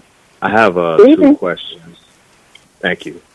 And I heard, forgive me if I'm asking a question that's already been answered, and I think you touched on this a little bit already, but in regards, specifically in regards to the workplace, you said you kind of let your soul determine whether someone could be, racist or not racist. And I know it's hard to quantify, the soul or anything like that, but can you give any tips of any, indicators that you look for to determine whether or not a white person is a racist or not a racist on the job? And I do have another question after that.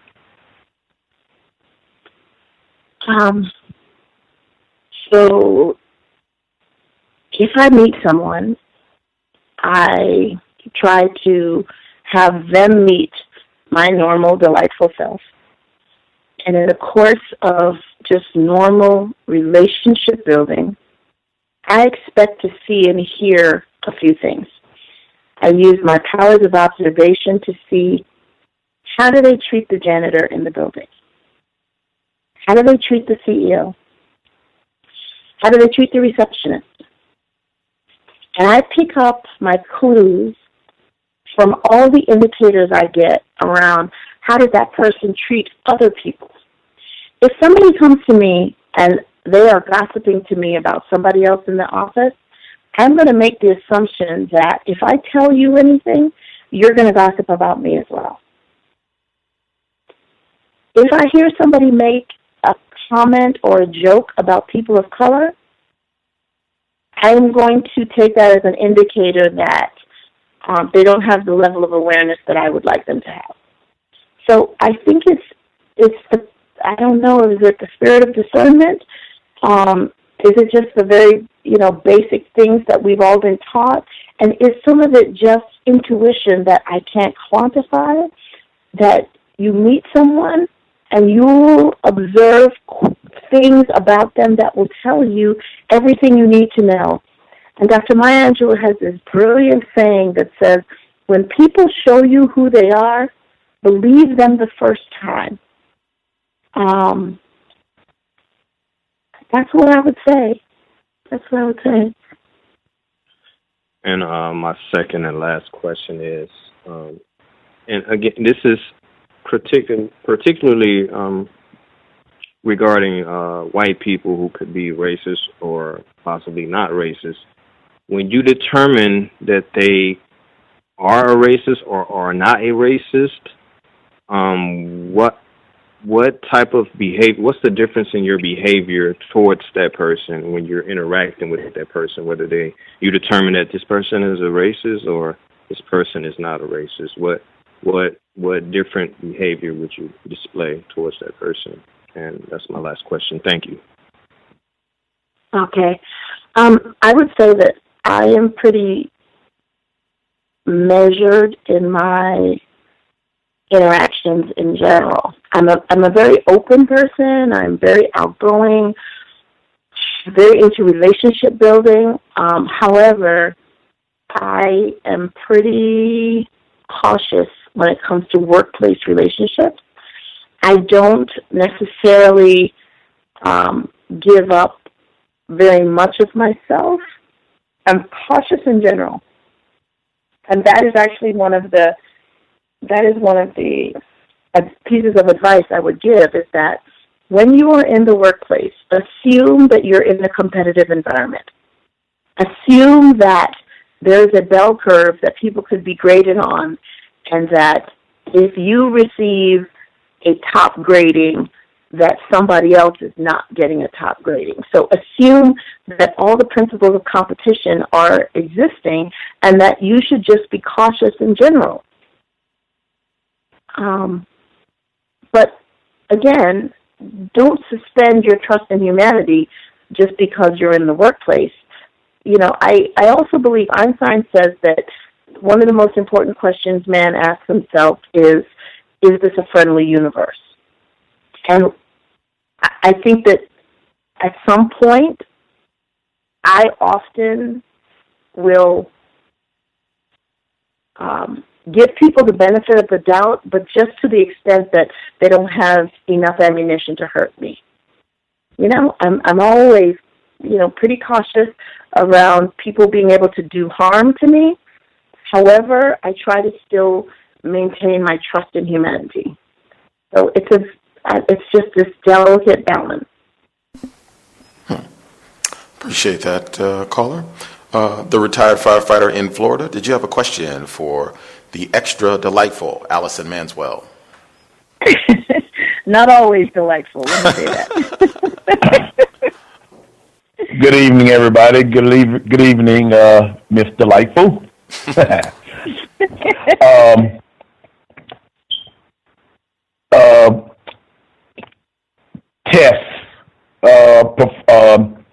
Tests for promotions.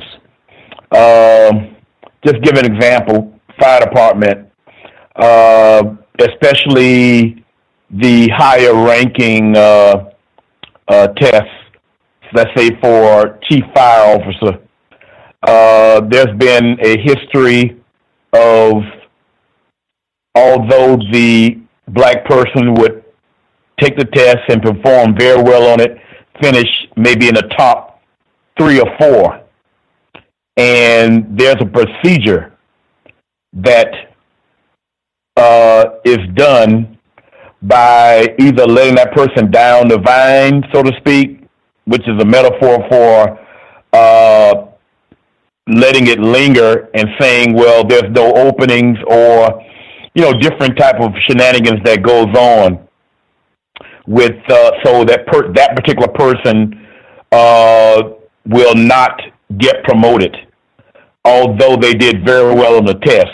What are your observations, and or what are your possible remedies for an individual solving his or her problem? That's a great question. That's a great question, and I'm very familiar with that type of shenanigans, if you will. I would say my advice to people is to document. Make sure that you are documenting what's going on. So in a case like that where there's some sort of test that needs to be taken, you document the date the test was taken, the date the score was taken. If you have any ability to get the scores of someone else, or you can request the scores. So, for example, in an environment like that where a promotion is supposed to be based on test scores, you are denied a position, you have every right to ask for an inquiry into the person who was selected for the position, and you'd like to see how their scores compare to yours. And once again, when enough of us start asking these types of questions, we're going to challenge the shenanigans to the point that they don't occur anymore. That's what I would say is document everything. And when people know that you are documenting, they are, a little less likely to include you in their shenanigans. Sometimes, though, people will tell me, well, Allison, the very fact that they know I'm documenting means that they launch a campaign to get rid of me. And I've seen that occur as well. Whereas I don't have a solution for every single person in every situation, here's my advice for everyone.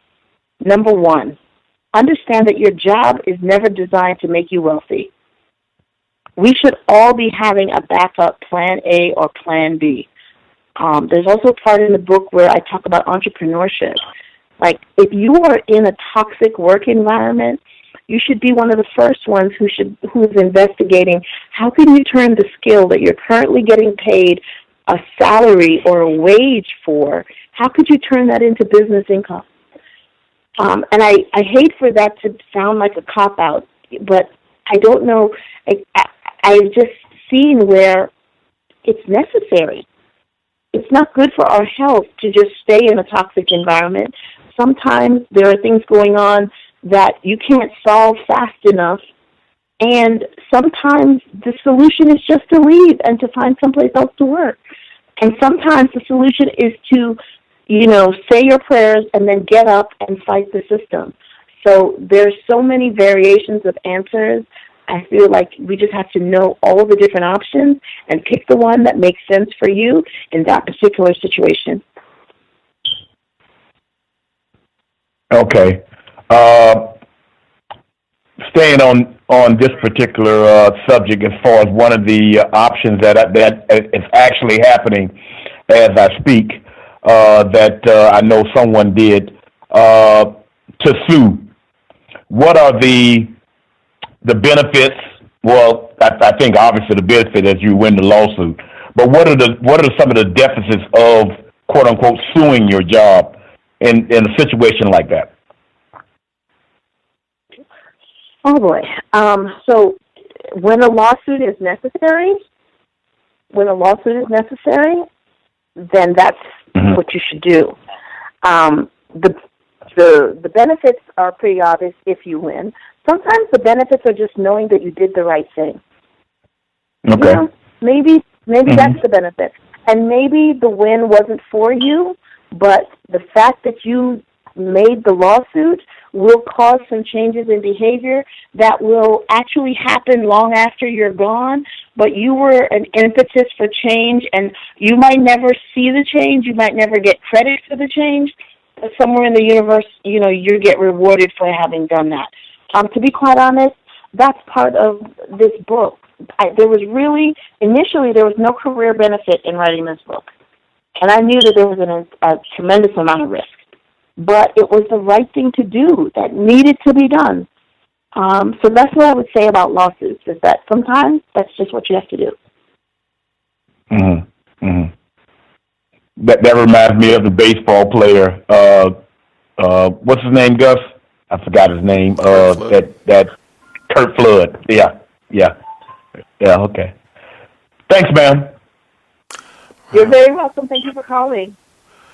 We had a caller, she wrote in. She said, could you, Ms. Manswell, can you define what you mean when you say spirit? Oh boy. It's that thing within us that has no definition.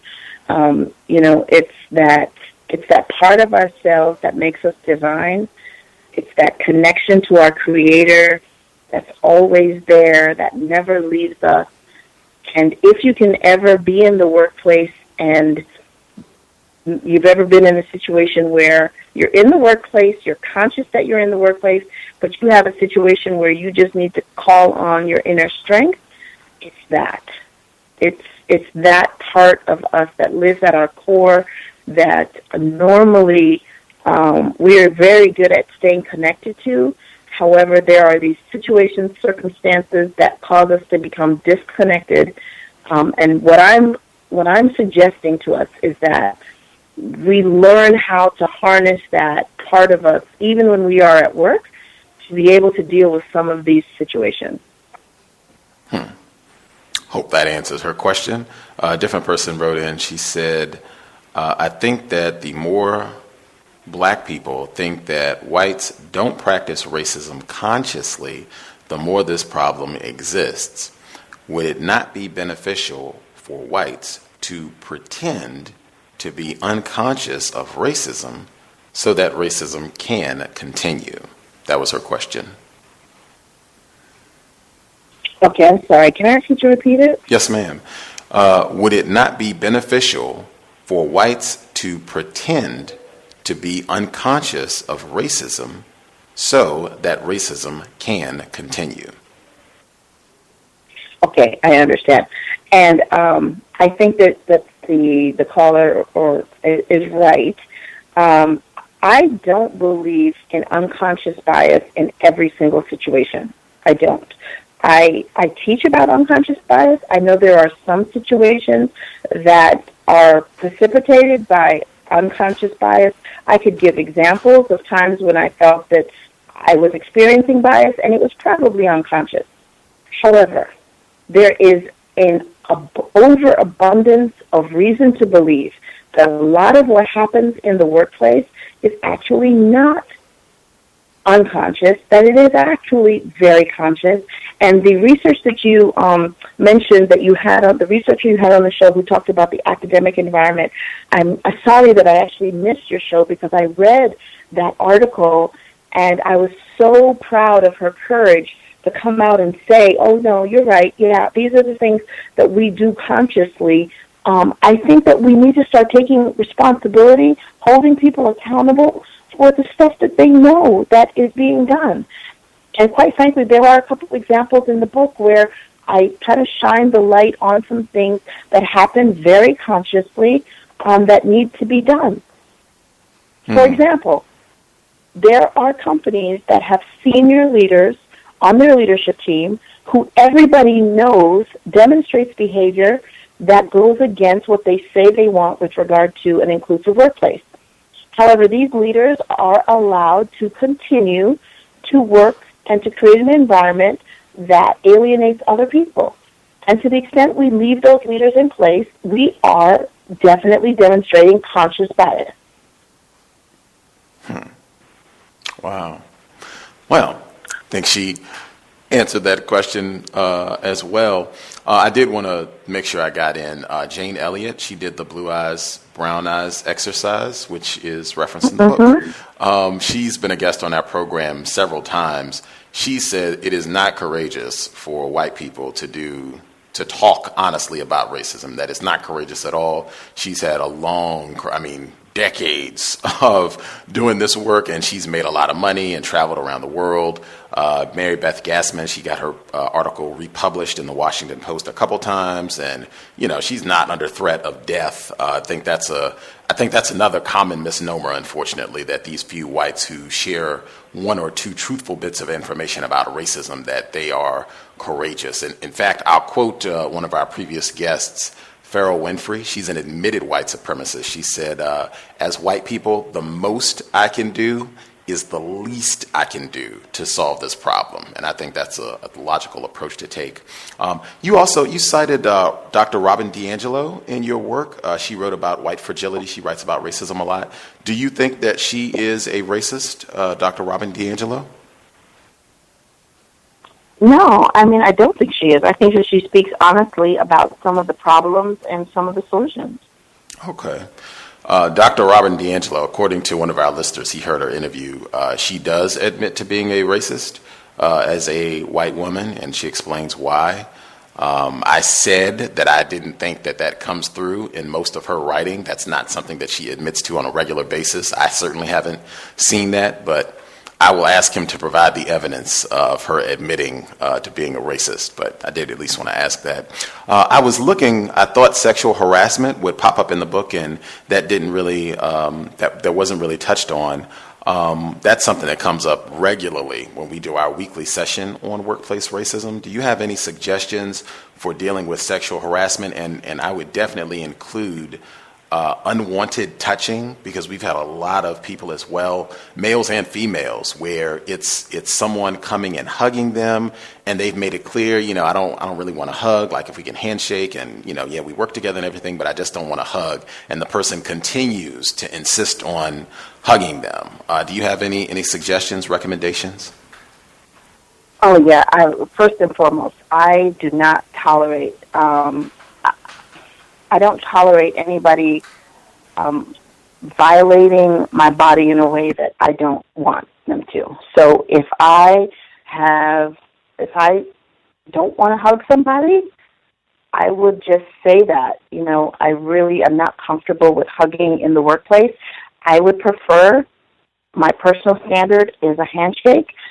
That's what I would prefer. That's what I do with others, and that's the way I want you to do with me. And I would have that conversation, and then I would have that conversation as many times as I need to, and I would have it in real time in the moment when the hug is about to happen, because I don't think anybody should be subjected to, any kind of touching that makes them feel uncomfortable. That's just like my baseline. I have one of my personal feelings about sexual harassment is either one of two things. Either A, I'm not attractive enough to be sexually harassed, or B, I think I have an energy that comes into an interaction that says I am probably not the one. And I coach women on how to have that and to be able to powerfully stand for themselves when they feel they are being violated, or when they feel someone has spoken to them inappropriately or is making a suggestion to them that is inappropriate. I believe in standing your ground when it comes to that, because there is no amount of salary or pay in the workplace that could cause me to violate who I am at my core, and I don't allow anybody to violate my body in any kind of way. So I tend to be on the rougher side of that, and that is definitely not the delightful version of me. But I encourage women and men to make their path and make their position very clear when it comes to workplace harassment. Ashe, it is definitely B in terms of the energy that you give off to not be violated in that manner. Can you share kind of one of the things that you share in your coaching in terms of so that people can give off that energy to not be violated in their personal space? Yeah, so let me just start off by saying one disclaimer. I am not blaming the victim by any stretch of the imagination. I am totally acknowledging that there are people who exercise their power and authority over others that has nothing to do with the energy they bring into the space, but has everything to do with the power and influence they think they have, and just exert that in ways that is inappropriate. So I want to just make that disclaimer first. And then secondly, in terms of coaching, and I'll start with women, I approach people and I tend to have a little bit more masculine energy when I'm in the workplace than when I'm home. And this is some coaching that I got way back when I had my children first. I actually had 3 boys, and I remember a male family member saying to me, you better put some bass in your voice because those boys are not going to respond to your mommy voice. So I got a very clear sense that there's a way my voice projects when I'm in the workplace that subconsciously sends a message of male energy. That's one way. There are things about dress that there are certain types of clothes. I have a wardrobe that's for hanging out, and I have a wardrobe that's for the workplace, and never the two shall mix. So how I present myself in the workplace is a part of my brand. I am very much committed to people having a personal brand and being clear about what your employee brand is and what you want that brand message to be. And just like any tagline for any product, I am clear about what the tagline for my work is. And so when you have that framework of a brand, you'll find yourself operating like that at all times. And then, there's all that other stuff around, how you approach, where you sit at a table. I am very conscientious about where I sit for meetings. There are power positions around a table. If I'm the one leading a meeting, I don't allow someone else to sit in the power position.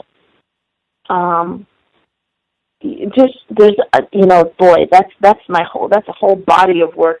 My life coaching clients, as a matter of fact, I'm reminded of a life coaching client I have. I actually saw her on Sunday of this week, and we were working on a number of things regarding, her brand in the workplace. And we probably worked together. She had probably about 7 or 8 sessions. And the report she had was so incredibly positive of the changes that have happened. The answer for her was actually to change workplaces. She has a new job. She has a renewed sense of confidence. And some of those suggestions that I gave her specifically had to do with her practicing her brand and what she wanted her brand to be. And what I thought was brilliant about what she did was that she used that coaching on the job where she was to practice and perfect it. And so now that she's got this new job, she gets a chance to start all over from scratch and to go in there with this new brand. So these techniques are very, very effective. Awesome. I guess you gave some for females. What about for males in terms of just one thing that you recommend to make sure they can try to preserve their physical space, not be subject to any sort of unwanted touching or physical violation? Oh, yes. So specifically for African American men, because there is something in our society that causes men and women, I would say especially women, to see African American men as intimidating, I coach men to stand a little bit of a distance or turn your body in a way so that people are not feeling violated. So, for example, if you're standing talking with someone, be conscious of your body language so that they are feeling like they have more personal space than they might normally have with somebody else. And if in your personal relationships or when you're around other African Americans, you might have a closer degree of personal space. But when you're interacting with someone, especially someone who's a woman, to just extend that personal space a little bit. I also coach men to not touch women at all in the workplace. That if you are meeting someone, it's fine to outstretch your hand for the traditional handshake, but beyond that, don't do extra things like I've met men who will do the handshake with the right hand and then take the left hand and touch the arm or forearm or shoulder, and I coach, especially black men, don't do that. I coach them to do the other things that demonstrate listening, like lean in when people are speaking to you, but lean in such a way that people know it's because you're interested in what they're saying, but not in an intimidating way. And I actually hate to say this one out loud. I'm embarrassed to say this one out loud, but just like I talked about having to put bass in my voice as a woman, there are times when men should soften their voice so as to send a message of not being authoritative or overbearing. And sometimes for men, it's difficult for them to do that. Why is that? Why was that difficult for you to say? Because I'm very conscious of African American men feeling as if they have to blend into the woodwork and be invisible like the butler. And actually, in my research for the book, I did several focus groups with African American men. And whereas height is a benefit for white men. Height is seen as an inhibitor for some black men because it makes them even more inhibiting or intimidating. So I'm embarrassed to even say to black men to soften your voice because I don't want to add to that narrative of them disappearing into the woodwork. So that's the reason I feel embarrassed to even say it. However, it's just one of those tools and techniques. It's just like as a woman, I have no problem with putting bass in my voice when I need to. Wow. We're finishing up Sam Greenlee's The Spook Who Sat by the Door, which in my view deals a lot with workplace racism. A part of the main character's lament is he says for him to succeed as a black male in a corporate work environment, he would have to give up his balls. And just how would you respond if folks who say, you know, some of your suggestions, which are totally logical, which I totally get as a black male, but how would you respond to people who say, well, that is, what you are subscribing is self-emasculation in order for me to be less intimidating to succeed as a black male? What would your response to that be? So that's the reason exactly why I hesitated to say it. But here's what I would tell people. Number one, understand clearly the role of your job and your time and place in the workplace. It is not designed for you to build wealth or build generational financial legacy for your family. It is designed to keep your lights on and keep the internet running so that you can have some kind of enterprise that will do that for your family. So don't ever get to a place where your job is the sole source of your family's economy. And secondly, don't ever let go of that which makes you human, that which makes you whole, and frankly, that which makes you black. I also, you know how we have this saying, I ain't got to do nothing but stay black and die. That is what I need to do. I need to continue to be me, and I would encourage all of your listeners, continue to be you. But understand what environment you're working in, understand the culture of the company that you work in, and by all means, please be as much of a change agent as your checkbook allows you to be. Push the envelope, challenge the system, be a change maker, challenge the status quo. Be the one to raise your hand and say, I'm sorry, I don't find that funny. Be the one to say, this policy that we're doing, this recruiting strategy that I just saw come out of HR, I couldn't help but notice that it didn't include any HBCUs. Be the one to say these things out loud. We all need you to be the one to say this. Because when you leave, people like me out there to be the only one saying this, then we sound like the outliers. So quite frankly, I need African Americans all over to begin to stand up and to say, this is not working for me. Wow. Black self-respect, once again, Allison Manswell, the website, AllisonManswell.com.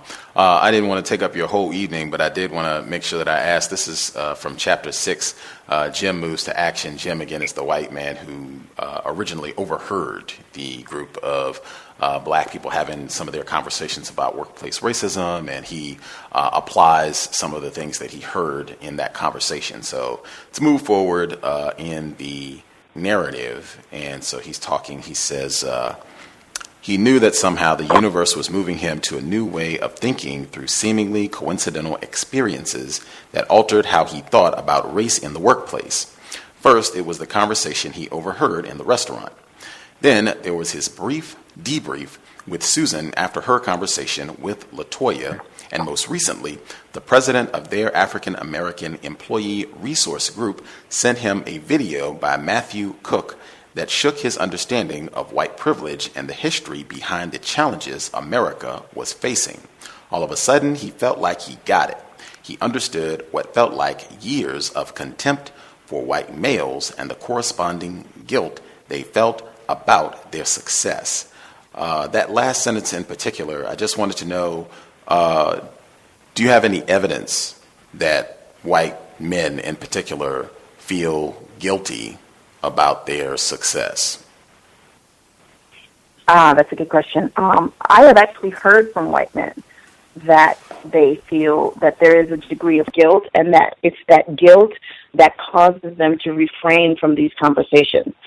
And I have heard or been made to, or somebody attempting to make me understand that part of the reason why people do not talk about race that much is because this sense of guilt keeps them paralyzed, if you will. So there's a subconscious acknowledgement that what has gone on has been wrong. What has continued to go on continues to be wrong.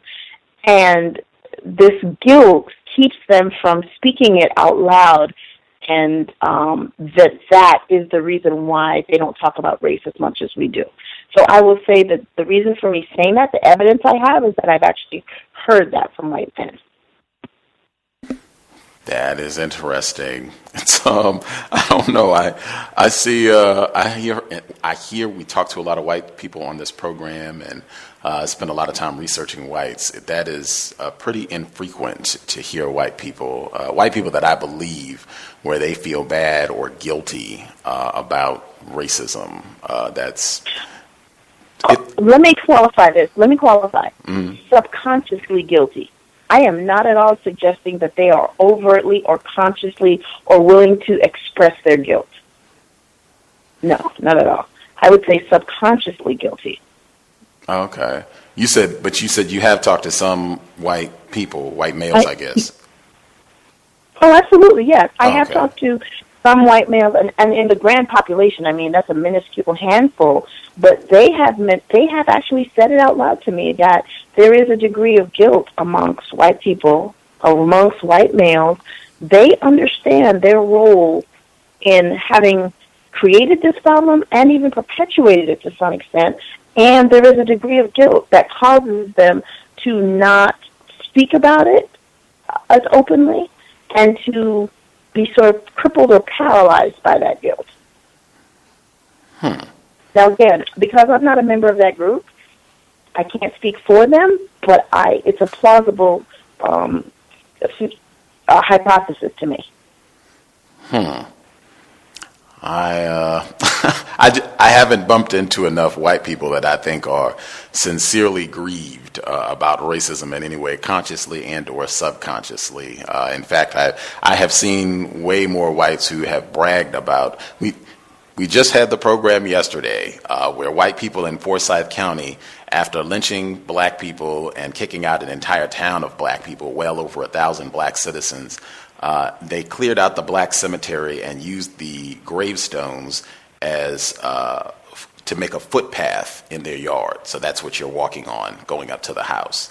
And to see this sort of thing replicated 250 times at least, these type of racial purgings, it's very hard, and there was no sense of guilt or remorse about this at all, and that's pretty typical. I just don't see a lot of guilt to the point of white people being stupefied about how to respond or deal adequately about racism. I haven't seen that as an adequate representation of whites in general, but. And let me also just say, remember, we're all a product of our environment, and I am very aware that I work and my industry and my expertise tends to bring me in contact with people who sit around thinking about this very often. Mm-hmm. So that, just from a statistical standpoint, my work brings me around people who think about this, or at least think about this in the way I think about this.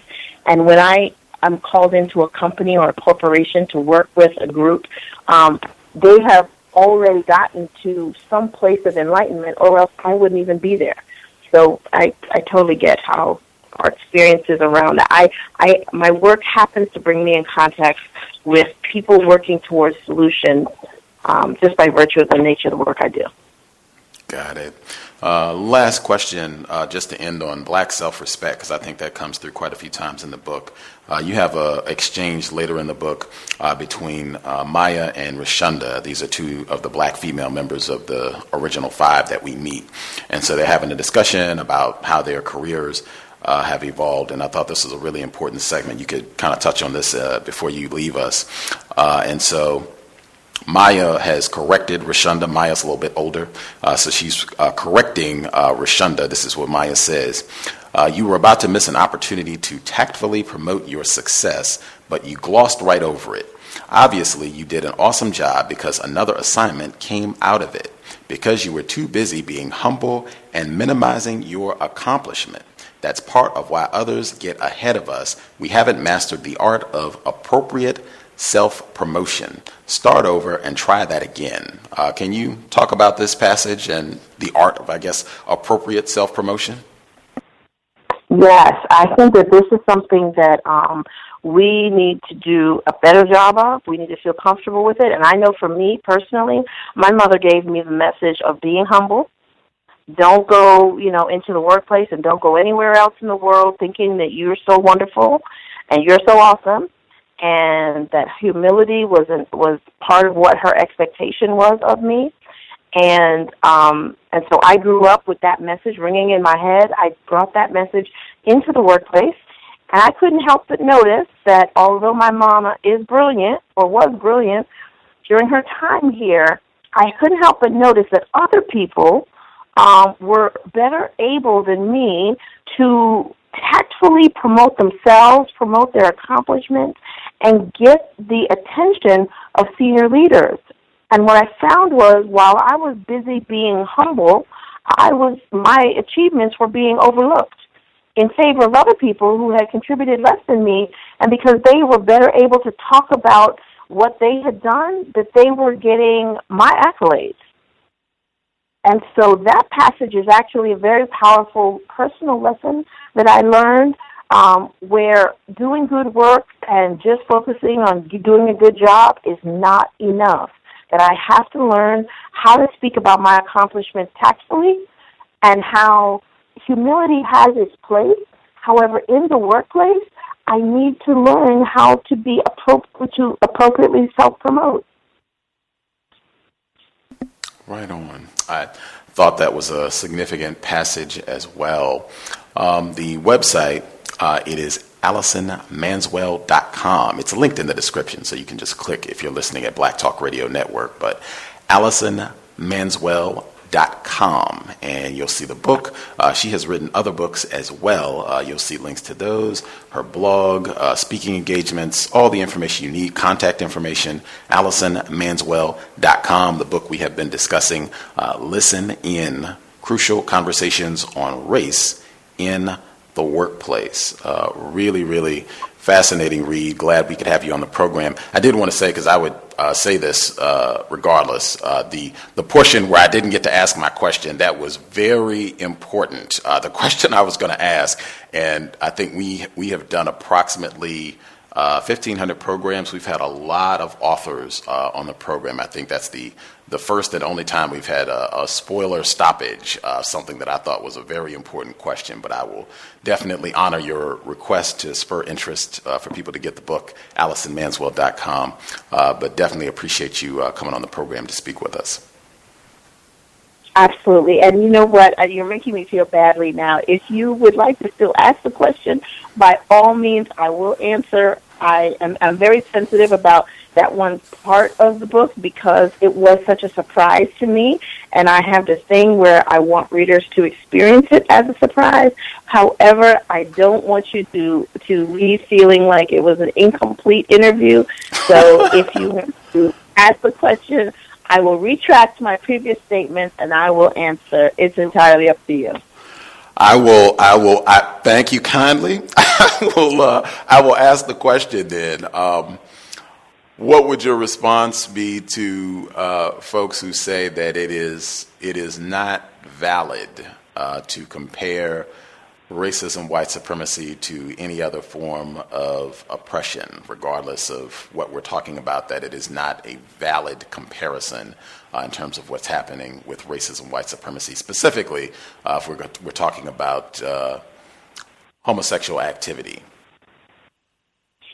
Absolutely. So I actually agree that sexual orientation is not appropriately compared to racism. And that is actually where the notion of sexual orientation comes up in the book. The point that's made through the dialogue between the characters is that exact point, that it is not an appropriate comparison to make, and that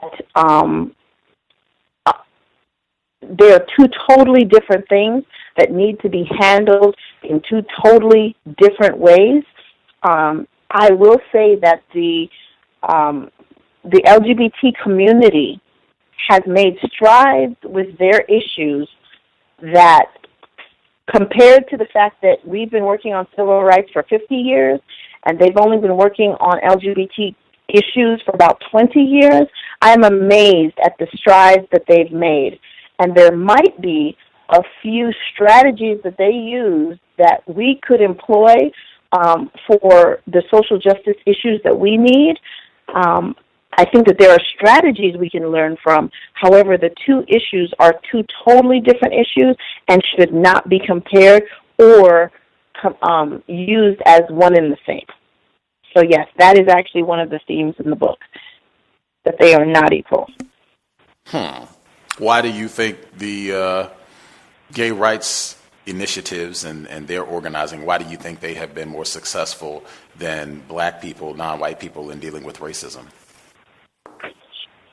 Well, notwithstanding the fact that it was predominantly promoted by rich white men, let's start there. Rich white men that galvanized around one issue and used all of their political capital, financial capital to promote that one issue.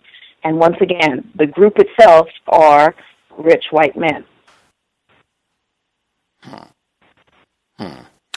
Definitely that hugely significant factor, the number of white people that were promoting that the gay rights issues and LGBT initiatives. On page 94 on the Working While Black, Tips for Black People, I don't know, it reads, this is, I guess, 1, 2, 3, 4, the fourth bullet point. It says, be sensitive to the challenges of other groups. Several years ago, I had a white male who reported to me. He came back from a meeting and was visibly upset. He finally admitted to being infuriated by a comment made by a very senior male executive who said, "Guess you still aren't ready to be promoted." This was a direct reference to his facial hair. The executive was retired from the military and held the belief that clean-shaven was the standard for male leaders. The feelings of isolation I previously had about my braids morphed into empathy for his facial hair issue. I realized that many of us make choices that might be burdensome. Other groups, for example, the LGBT community, differently abled individuals, and other ethnic groups have workplace challenges as well. What would your response be to someone who says this, again, seems to be equating the experience of black people under white supremacy racism with LGBT or ableism or other groups?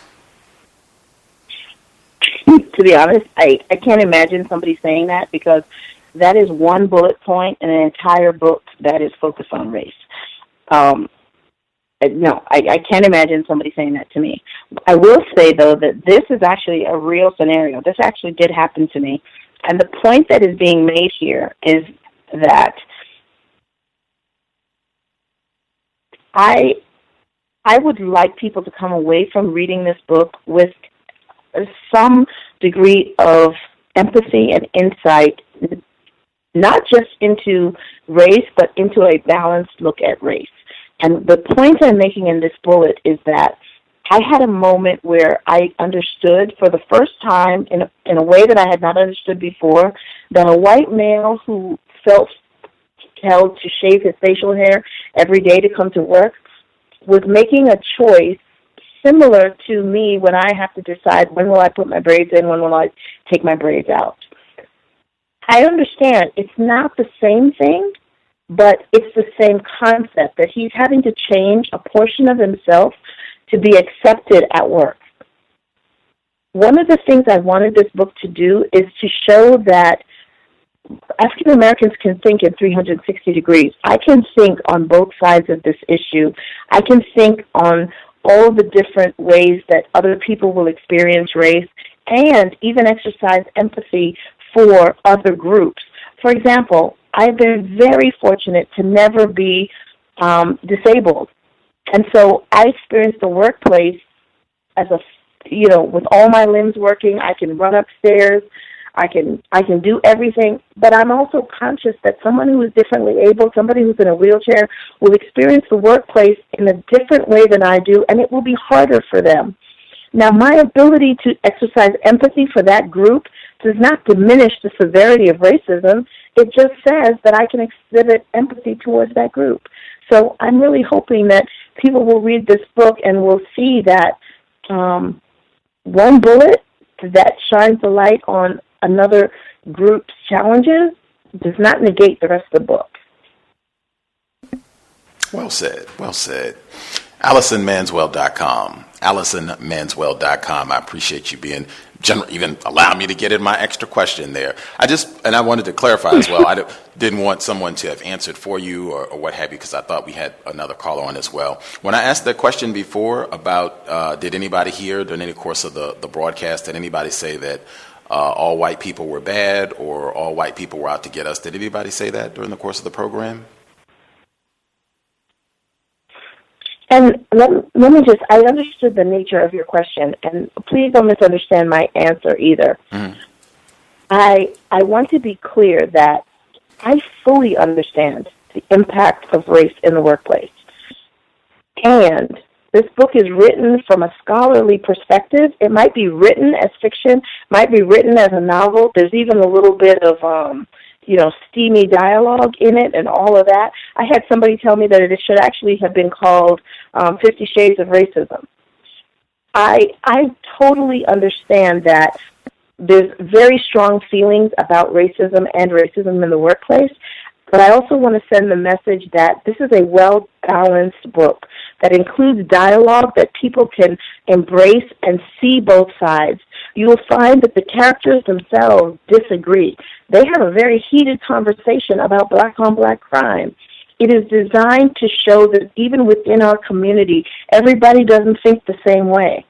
And so I'm hoping that balanced message comes out as well.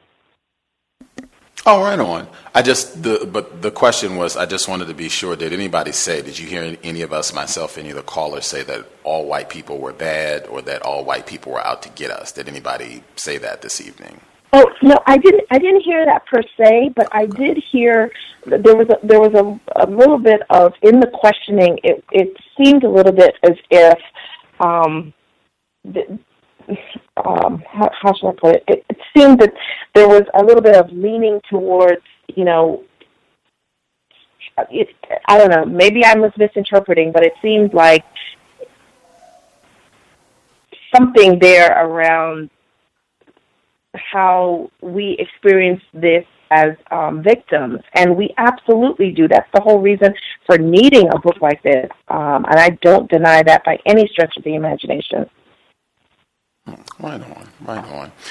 Glad we got that clarified. The book again, Listen In, Crucial Conversations on Race in the Workplace. AllisonManswell.com, the website. Super delightful today. We appreciate you hanging out with us on the program and allowing us to get our questions in. Continue the outstanding work. I know this is an issue that we do care about, so I'm sure folks will be checking out your blog, your website, seeing where you're going to be doing speaking engagements to follow up to see more what you have to say and get your views and what have you. Sure, and if your listeners have a group that they would like to have me as a speaker to, please contact us through our website, and I would be happy to see if it's an engagement that I'm able to do, and we have information about how to get me as a speaker and what are the costs and conditions. So by all means, I appreciate that, as well as any of your listeners are interested in career coaching. That's another service that I offer as well. AllisonManswell.com. AllisonManswell.com. Check out the website. Thank you again for being so generous with your time. I wish you the best with all of your different endeavors and the books. Keep up the outstanding work. Thank you, sir. Thank you so much for having me, and to all of your listeners for engaging with their questions. Peace and blessings. For sure. Have a safe evening. Take care. Thank you. Bye-bye. Good evening. Context of White Supremacy, Allison Manswell, our guest for the evening. The book, again, is Listen In, Crucial Conversations on Race in the Workplace. I have to give credit. Renethia Tate, she's been a guest on this program quite a few times. Her book, pieces of a puzzle about the 8th area of people activity.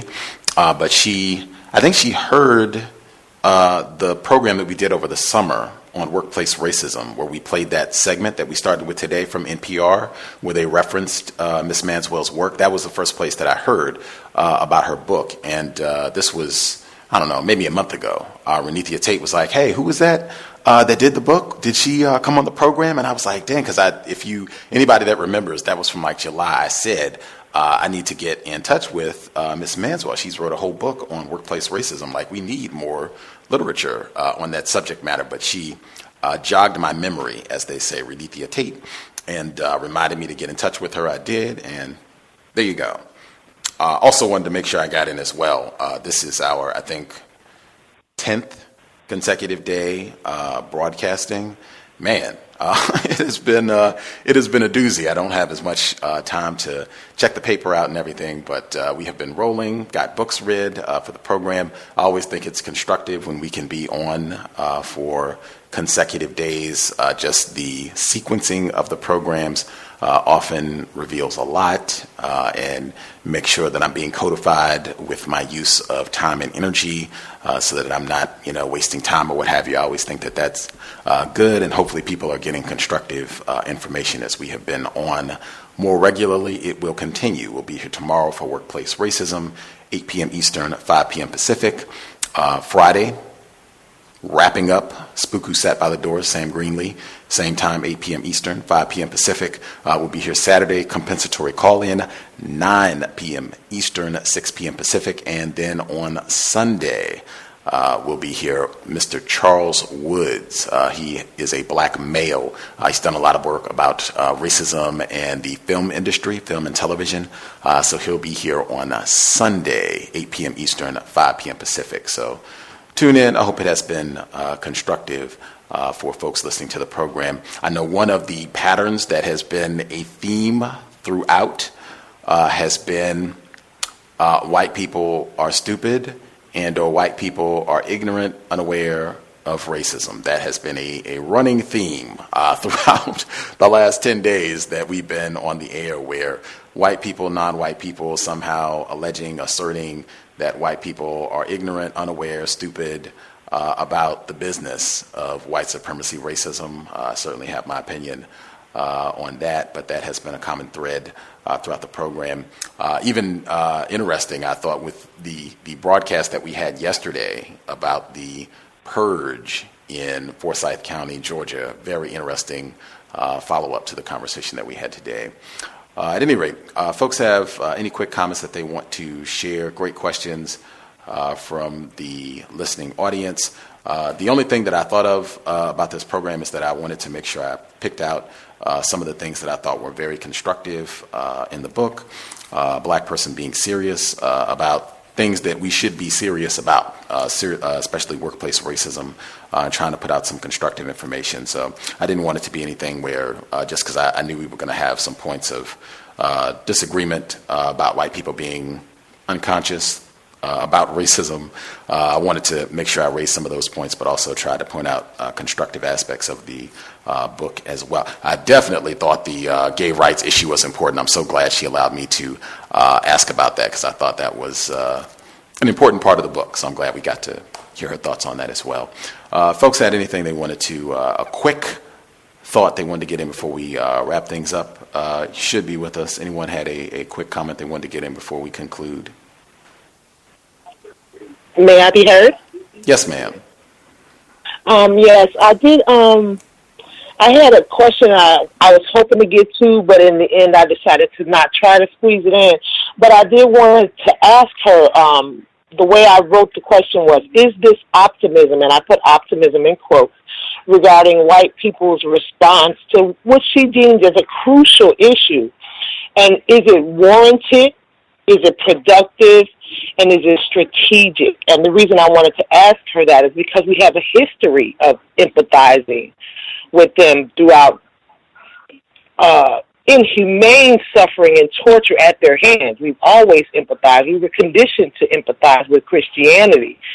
So I don't think that there's been a lack of empathy on our part for other groups suffering. So presenting that as a way of dealing with this issue, I just don't see how that would be warranted at this point. I think that we as a people probably are experiencing as a whole battle fatigue.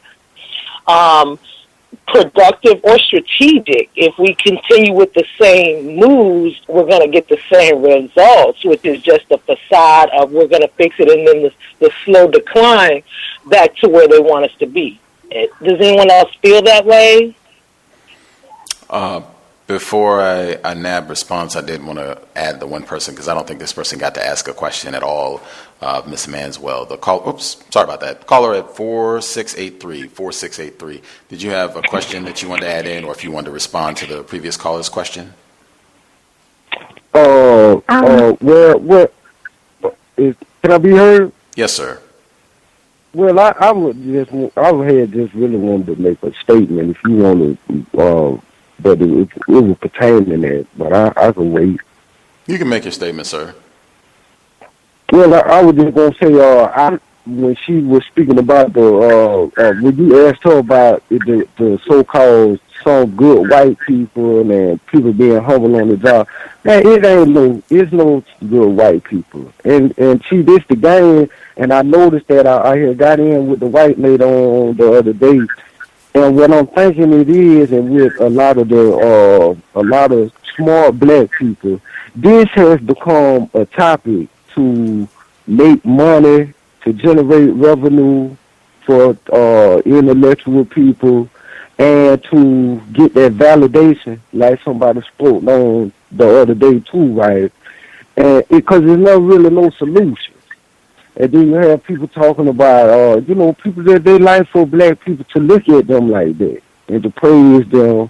And, they make pretty good money about talking about this and writing about these things.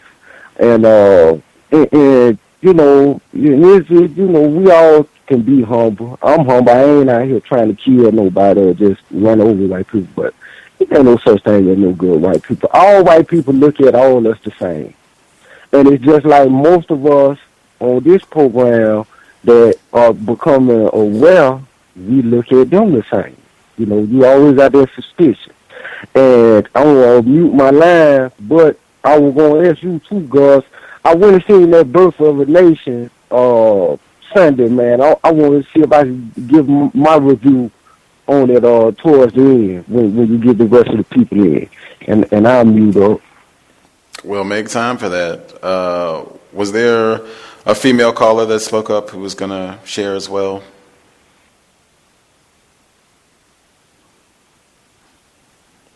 I thought I heard a female voice who spoke up as well. Maybe I didn't. Are there other folks who had comments that they were going to share? Can I be heard? Yes, sir. Yes, I wanted to just ask if you can reiterate the question from the previous female caller. Ma'am, you want to restate your question? Yes, it was more so in regards to us repeating when she was saying the belief that all white people aren't bad and all white people aren't out to get us, and this empathizing with other groups' pain. And I was saying that is this optimism regarding the white response to this. She deemed it as a crucial issue, so she can see that we are in a crucial position right now. And I was wondering if that approach was warranted, because we've been doing that for centuries. Is it productive? Because for the centuries we've been doing that, it hasn't improved our lot in the white supremacist system. And is it strategic? Is that the move that we want to make at this time? Is to show empathy for other groups that have shown no empathy for us under the guise of ignorance of our suffering. Okay, thank you for that. I think essentially until the system of white supremacy is replaced with a system of justice, every single white person, even if it's an embryo, is a racist as far as I'm concerned. And that's why I asked her the questions that I asked in regards to whether or not she thought that white people saw black people with the same level of discernment that that she says she sees white people with, as far as her not thinking all white people are out to get us, that she put it. And to me, it just it's no dig on her as a person. I just think that's just the way she functions, just how she chooses to deal with racism and white supremacy, VGQ in reference to how she chooses to. But for me, that's just a dangerous proposition. Actually, when I heard her speaking, it really brought me back to something I deal with my wife quite a bit in regards to how she views white people. And I've said this before, one of the biggest reasons why she said this to me before is that she'll take people as they come. If a white person treats her nice, then she'll be nice to them. And if they're not nice, then she, leaves them alone, or she'll be not nice back. And the same thing would apply to black people. And what her biggest issue has been is that the most visceral mistreatment she's experienced has come from the hands of our own people. And that is what, from our discussions, has shaped her consciousness in that way. So I don't know if Mrs. Mansfield had a similar experience, or if that's just the way, her life is going with that, especially with the fact that she does motivational speaking and all kinds of things, where I'm pretty sure she comes into contact with quite a few white people as well as black people. So I think just because her focus as far as the work she does doesn't solely focus on black people, then it would make sense that she would have a view that's a little more universal in that regard, because it also facilitates the work that she does. Whereas, like I said, my whole ideology is essentially, all of them are racist, and some are just more refined than others in the way that they practice racism, and that's been my full experience my entire life. I cannot sit here and honestly say, that I've ever met a white person who is not racist. That's just what it is. And I did the same thing Minister Malcolm did in the movie. I took stock of every white person I ever met, and there's not one that I can sit back and say, wow, 100%, I've never experienced racism with this person, or they've never said something or done something in some form or fashion to express that they're racist in some form or fashion. So I just think just because of the type of work she does, I think that's essentially what facilitates her worldview in a bigger way than it would for some of the rest of us who don't come from that sort of perspective where you have to be more universal in your approach, because it also facilitates your livelihood. So that's pretty much what I think. I think she gave some good information in regards to some of the questions that were asked in regards to like Thomas Smith's question, the question that Gus had proposed, which I'm glad he did, in regards to the black female that was being sexually accosted and molested on a regular basis. So I think she has constructive information, absolutely. But there's just a lot to sift through, simply because her approach is not an approach where, to me, there's a higher level of understanding of the way the system of white supremacy functions. And it's no dig on her whatsoever. I just understand why she sees things how she does, and it kind of reminded me of my wife. Thank you, and I'll mute my line. I agree 100%. There are other folks who had commentary.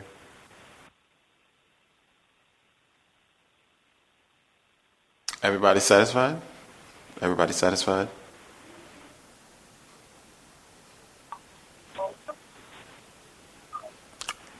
I'll assume everybody is good. Grand. Hello, can I be heard? Yes, sir. I was going to make time for you to get your movie review in as well. I was just going to make sure I remind folks we'll be here tomorrow. Tomorrow's Workplace Racism, 8 p.m. Eastern, 5 p.m. Pacific. If you have workplace racism-related events, observations, things you would like to share, feel free to drop an email untiljustice@gmail.com, and we can read them on the program. Keep it anonymous if that's the way you would prefer. We'll be looking forward to that tomorrow. I too appreciated some of her commentary around dealing with sexual harassment, unwanted touching, on the job, and documentation. It's always great to hear someone include documentation, because that's something I think is very important to make sure we're doing as well. Anyway, we will be here tomorrow. Sir, you want to give your review of Nate Parker's The Birth of a Nation? Yes, sir. Hey, man, let me tell you, too, man, thank you. And I want to thank all the callers, man. And I really appreciate the show. And what I was really trying to allude to earlier is, see, you could tell the difference in between the people that participate and the guests. You see, when it comes to the what people say as far as how people look at the racism issue, right? But anyhow, there's no disrespect to Mr. Nate Parker or Nat Turner. I respect both of them. But that movie is, I do not promote that movie. I didn't like it. I'm in Bismarck, North Dakota, right? I went and seen it. Now, when you look at that Grand Theater, it look like Egypt. It look like you in the tomb or pyramid in Egypt. The whole movie theater got gold statues of Egyptians and stuff. So I'm the only person in the movie, right? Which was cool. But I see white supremacy all in the production. Now, these are my thoughts. Now, white people love to be able to call people niggers in these movies and get paid for nigger wenches. But the thing what really threw me off was, okay, now I done read several accounts of Nat Turner. Nowhere ever did I read or even heard that it was a courtyard, confrontation where all the black people and all the white people meet in the courtyard and, just charge at each other. You know how white people always play in their movies where they meet up and everybody just run at each other. It's always been Nat Turner, they went throughout the time and was killing, white people, kids and all. So anyhow, that was the first thing where I ain't like. It wasn't really like no historical thing or whatever. But also, I don't know if anybody else seen it, but Mr. Parker got had an interview with another brother from Virginia, and he was talking about, now he specifically talked about the religion and the white God and the white Christian Jesus. How the white people had to use Nat Turner and were doing all this, he had a lot of, things to say about white God, white Jesus, and religion on this interview on YouTube with this other black brother, right? And then at the end of the movie, it then had a little black girl. It had a draped up. She was up in the air like an angel with white wings, all dressed in white. You know what I mean? So the movie kind of I ain't like it, man. And I done watched all the slave movies. It ain't no different than any other one. And that's not to down talk Mr. Parker, because he is in the system of white supremacy, and the white supremacy got to approve the movie and put it out there and put the money behind it. But I hate how you spent my money to go in there, but I kept hearing about it, and so I was like, man, I'm gonna go see it, cause I never seen nothing, that's the first Nat Turner movie, but we done all heard them accounts, and I wonder, has anybody ever heard that they met up in the courtyard, like 300 or Troy, or all the more Roman war movies where everybody just meet up in a little court and just charge at each other like it's a old European war type of movie, man. And I never heard that, and I've read plenty of articles about Nat Turner, and I've never heard that. And with that, man, I just want to say thank you again, bro. I'm glad you've been running like this all week. I be catching up here at work, man. So and I appreciate y'all, man. It's coming along. I'm gonna meet my land, though. Appreciate that. For this week, that is 2 thumbs up for The Birth of a Nation, 1 thumb down for The Birth of a Nation. I'm sure as other folks choose to see it, they can share their thoughts, observations on Nate Parker's new film. With that, we will be here tomorrow. I was reminded at the beginning of the program when our guest, she was talking about this book. It starts with 4 friends who get together and have drinks after work and talk about workplace racism. I was reminded even then, sobriety would be best under conditions of white supremacy. Our behavior, I think, should reflect at all times that war is being waged against us. That is what racism means, and that we should make sure that we are in the best position possible to make phenomenal decisions.